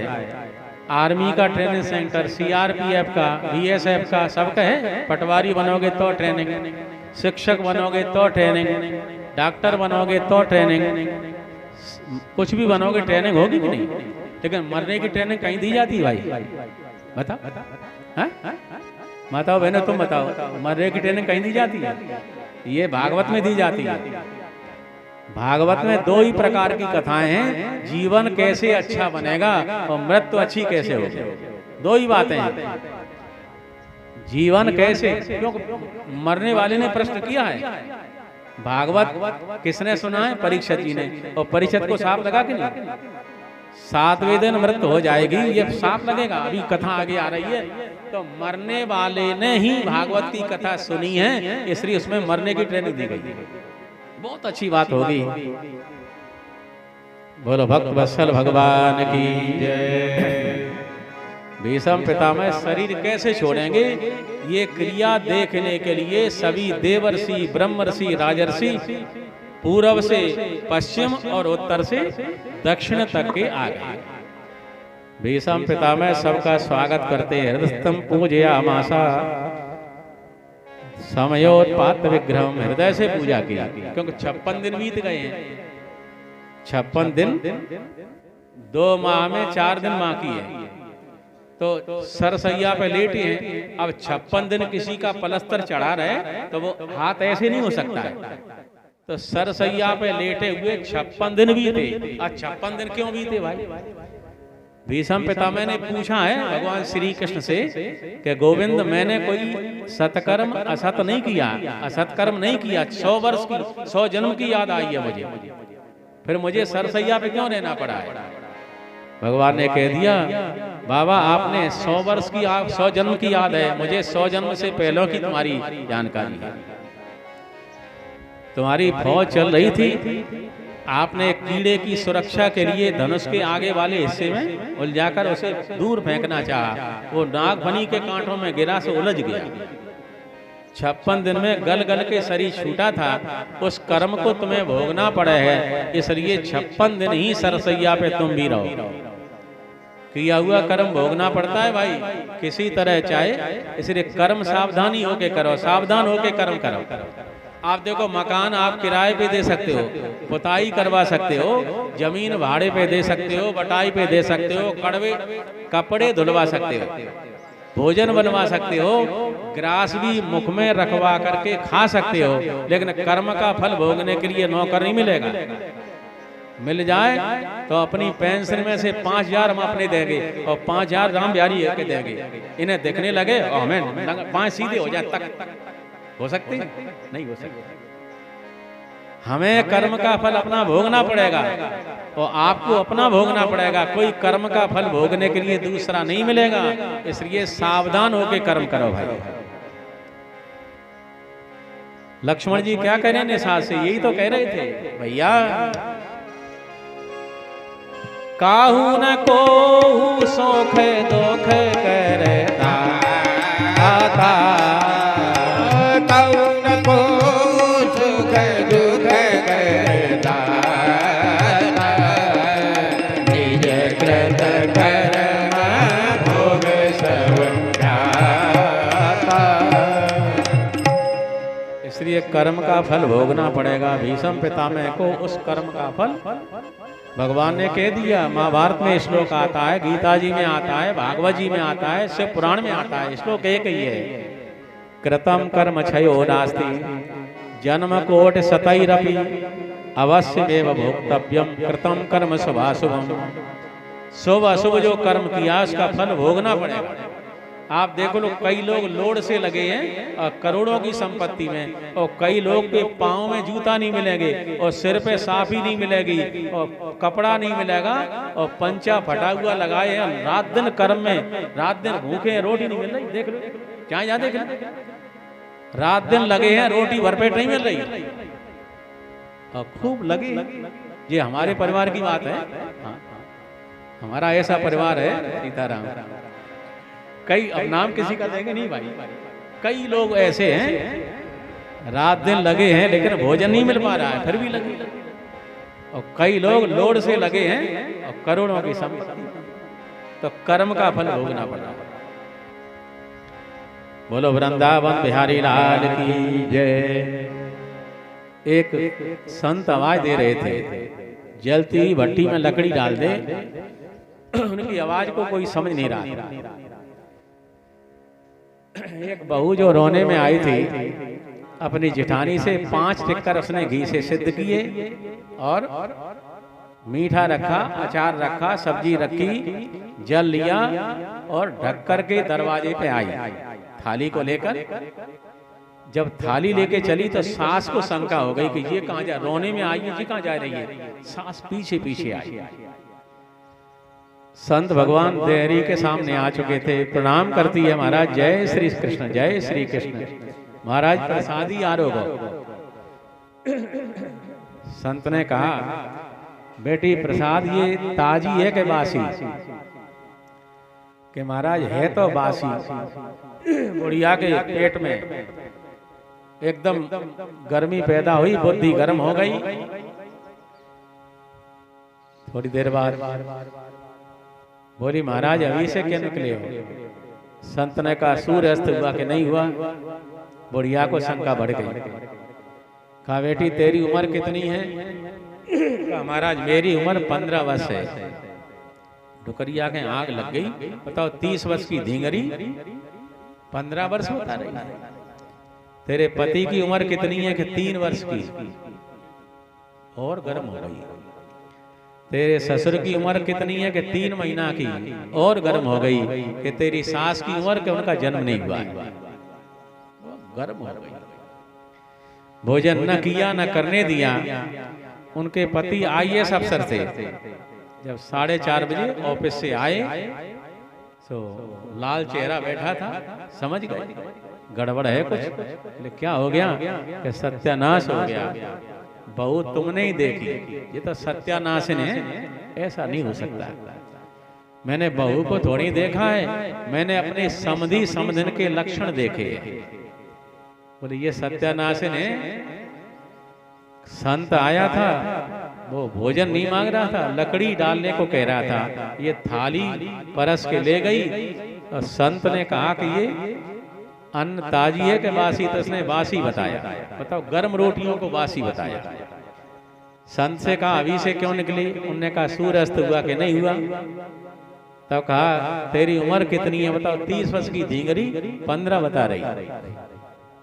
बेटा की उम्र पूछी तो इसने 3 साल बताई, और तुम्हारी उम्र पूछी सो 3 महीना बताई, और मेरा जन्म नहीं हुआ। बताओ, जय सबकी माता आ गई है। उन्होंने कहा ऐसा नहीं हो सकता, बुलाओ बहू को। आवाज लगाई, बेटी आई, प्रणाम करके बैठ गई। सुबह कोई महात्मा आया था भूखा। यहाँ पिताजी कई दिन की साधना के बाद उनके उदर में जठराग्नि भटक रही थी, वो भोजन मांग रहे थे। तो तुमने लेके गई, किया उनने कि नहीं किया? क्यों? वो बासी अन्न नहीं खाते। तो तुम्हारा ताजी था, ये लेके गई के बासी। तो कहा पिताजी बुरा नहीं लग जाए, आप पहले जन्म में आपने साधना की, दान किया, पुण्य किया, भजन किया, तो आपको ब्राह्मण का शरीर मिला है, और विद्या मिल गई, अच्छी नौकरी मिली है, और मेरी सास पत्नी के रूप में मिल गई, मेरे जेठ और पति पुत्र के रूप में मिल गए, जेठानी और मैं बहू रूप में मिली। मुझे 4थी बार इस घर में आई हूँ, और एक रोटी किसी गरीब को नहीं दी गई है। पहले जन्म की कमाई है, बासी है ये। पहले जन्म में अच्छा किया है तुम, बासी है ये। इस जन्म में कुछ नहीं कर रहे तुम। समझ में आ गया? कह रही तू तो कह रही सत्यानाशन है, ये तो गुरु है। कह दिया बेटी आज से मैं अनाथालय, गरीब आश्रम जहां जहां होंगे वहां रोजाना व्यवस्था भोजन की करूंगा। तुमने संत से ये क्यों कहा कि अभी से क्यों निकले हो? कि पिताजी संत के रेखे नहीं आई थी, और जवानी में बेग आती, बड़े बड़े ऋषियों को खींच लेते हैं। तो मैंने कहा कि विवाह के बाद फिर वानप्रस्थ आश्रम सन्यास में आते बुढ़ापे में तो अच्छा रहता है। उनका मतलब ये था कि सूर्य अस्त हुआ, बुढ़ापा आया कि पहली मौत हो गई, ये उनका अर्थ था। बेटी तूने अपनी उम्र 15 साल क्यों बताई? कि पिताजी मैं 15 साल की थी तो एक संत मेरे गांव में आए, उनने उपदेश किया था, प्रवचन किया था, तो मैंने तब से भगवान का भजन शुरू किया है। मैं सूर्योदय के पहले कभी सोती रही होंगी, और मैंने जब से उपदेश सुना है तब से सूर्योदय के उगने से पहले जग जाती हूँ। सूर्यास्त के पहले कभी नहीं सोई, और कभी माता पिता को असत्य नहीं बोला, मैंने बड़ों को गालियां नहीं दी, क्रोध नहीं किया है, भजन शुरू कर दिया है। तब से मैंने अपना जन्म माना। ये हमारी माता कौशल्या भी कह रही है, बेटा राम, हाँ माता, सिफारिश कर दो। किससे? ब्रह्मा से। क्या? किस बात की? कि मेरे दिन कुछ लिखे नहीं मेरी उम्र में। बोले कौन से दिन नहीं लिखे जाए माँ? तो माता कौशल्या कह रही है, लाला जे दिन गए तुम्हें बिनु देखे, जे दिन गए तुम्हें बिनु देखे, ते विरंच जन पार लेखे, ते विरंच जन पार लेखे, जे दिन गए तुम्हें। तो भगवान के भजन के बिना जितने दिन बीत गए हैं वो जन्म नहीं हुआ है। अभी हमारी कुछ माताएं बहनें भजन नहीं करती होंगी, घर के काम में खूब लगी है। बताओ जहाँ बतरा रही है तो भजन करेंगे? कथा में ही बतरा रही है, पंडित जी के मने करने पर पंडित को कुतका पे धरे फिर रहेंगे, भजन करें? एक जगह में कथा करने गए थे तो एक मैया ऐसी मिली कि कई जगह बदले और बात करें, तो हम परेशान है गए। हमने कही अम्मा हम तोमर घर के पंडित हैं, तोमर अन्न खाया है, चुपचाप बैठ जा। तो खड़ी है, तो कहिए खड़ी है गई। मैंने कहा ये पंडित? बोले हाँ मैया, कि मैंने मायके में बाप की नहीं मानी, माताई की नहीं मानी, और भैया की नहीं मानी, भौजाई की नहीं मानी, और सासुरे में सास की नहीं मानी, ससुर की नहीं मानी, और खसम की नहीं मानी। तू तो कितना हो? अम्मा हमें का तो हम खाए को। तो विचार करो, माताओं से निवेदन है कि कथा में आती हो तो पंडित जी की बात तो मान लो, और अच्छी बात कहे तो मान लो, कोई बुरी बात कहे तो मत मान। तो विचार करो, वो कह रही है मैं झूठ बोल गई होंगी, मैंने भजन नहीं किया होगा इसलिए मैंने उम्र को नहीं माना है। 15 साल मुझे बीत गए, रोजाना मैं भजन करती हूँ, सुबह और शाम दिन में मैं सेवा करती हूँ, गौ सेवा करती हूँ, भगवान की याद करती हूँ, इसलिए पिताजी मैंने उम्र 15 साल मानी। पुत्र की उम्र 3 साल क्यों बताई कि पिताजी बुरा न लग जाए, जब हम आई थी तो तुम्हारे 2 बेटा खड़े खड़े पेशाब करते, खड़े खड़े। उन्हें यही पता नहीं था कि सुबह पूर्व को खड़े होकर पेशाब करें, शाम को पश्चिम को खड़े होकर पेशाब करें कि नहीं करें। देखो कुछ बुढ़ापे की असमर्थता है, बुढ़ापा आता है तो घुटने काम नहीं करते, वो बात अलग है, लेकिन वैसे खड़े होकर पेशाब नहीं करना चाहिए, बैठ करके। क्योंकि आदमी के लिए 4 वेद हैं, 6 शास्त्र हैं, 18 पुराण हैं, श्रुतियां हैं, स्मृतियां हैं, स्कूल हैं, कॉलेज हैं और सत्संग है, कथा है, आदमी के लिए तो है। इसलिए बता दिया कि कांच नहीं लगाते थे, गौ सेवा नहीं करते थे, हवन नहीं करते थे, पूजन नहीं करते थे, पाठ नहीं करते थे, जनेऊ नहीं पहनते थे। हम और हमारी जेठानी दोनों ने प्रयास किया तो हमारे जेठ और हमारे पति अब सूर्योदय के पहले जागने लगे। आपको प्रणाम करते हैं, माँ को प्रणाम करते हैं, स्नान करके गायत्री का जप करते हैं, भजन करते हैं, गौ सेवा करते हैं, हवन करते हैं और सुबह शाम भगवान की याद करते हैं। इसलिए उनकी उम्र हमने 3 साल बताई, 3 साल से हुआ है। और आपने हम दोनों की, तीनों की प्रार्थना से 3 महीना से कभी कभी भजन शुरू कर दिया है, इसलिए आपकी उम्र 3 महीना बताई। और माताजी आप जैसे पति मिल गए और हमारे जेठ और पति जैसे बेटा मिल गए और जेठानी और मेरे जैसी बहू मिल गई, लेकिन वे तो हाय हाय हाय हाय हाय कभी भगवान का नाम नहीं लेती, इसलिए मैंने उनका जन्म नहीं माना है। तो ये बासी कमाई खा रहे हो आप लोग के, ताजी खा रहे हो, इसको ध्यान से सुन लेना है। तो जिसने ऐसे बता दिया, भीष्म पितामह सबका आदर करते हैं, भगवान श्री कृष्ण की हृदय से पूजा करते हैं। ये हृदय की पूजा बड़ी पूजा है, इसको हर व्यक्ति नहीं कर सकता है, हृदय वाला ही कर सकता है। जिसका हृदय शुद्ध हो जाता है, जिसके हृदय में भगवान की झांकी हो जाती है, वो हृदय से पूजा कर लेता है। बहन जी मोबाइल नहीं देखें, मोबाइल नहीं देख, अच्छा अच्छा अच्छा अच्छा अच्छा अच्छा, बोलो भक्त वत्सल भगवान की जय। हाँ वो कथा भर रही है, हमें पता नहीं था। हाँ भर लो भर लो, आप घर पे सुनती रहें। वैसे YouTube पे चल रही है ये कथा, आपको YouTube पे जब चाहो आप सुन लेना, घर में कभी भी सुन सकते हो। बोलो भक्त वत्सल भगवान की जय। कृष्ण गोविंद गोविंद गोपाला, कृष्ण गोविंद गोविंद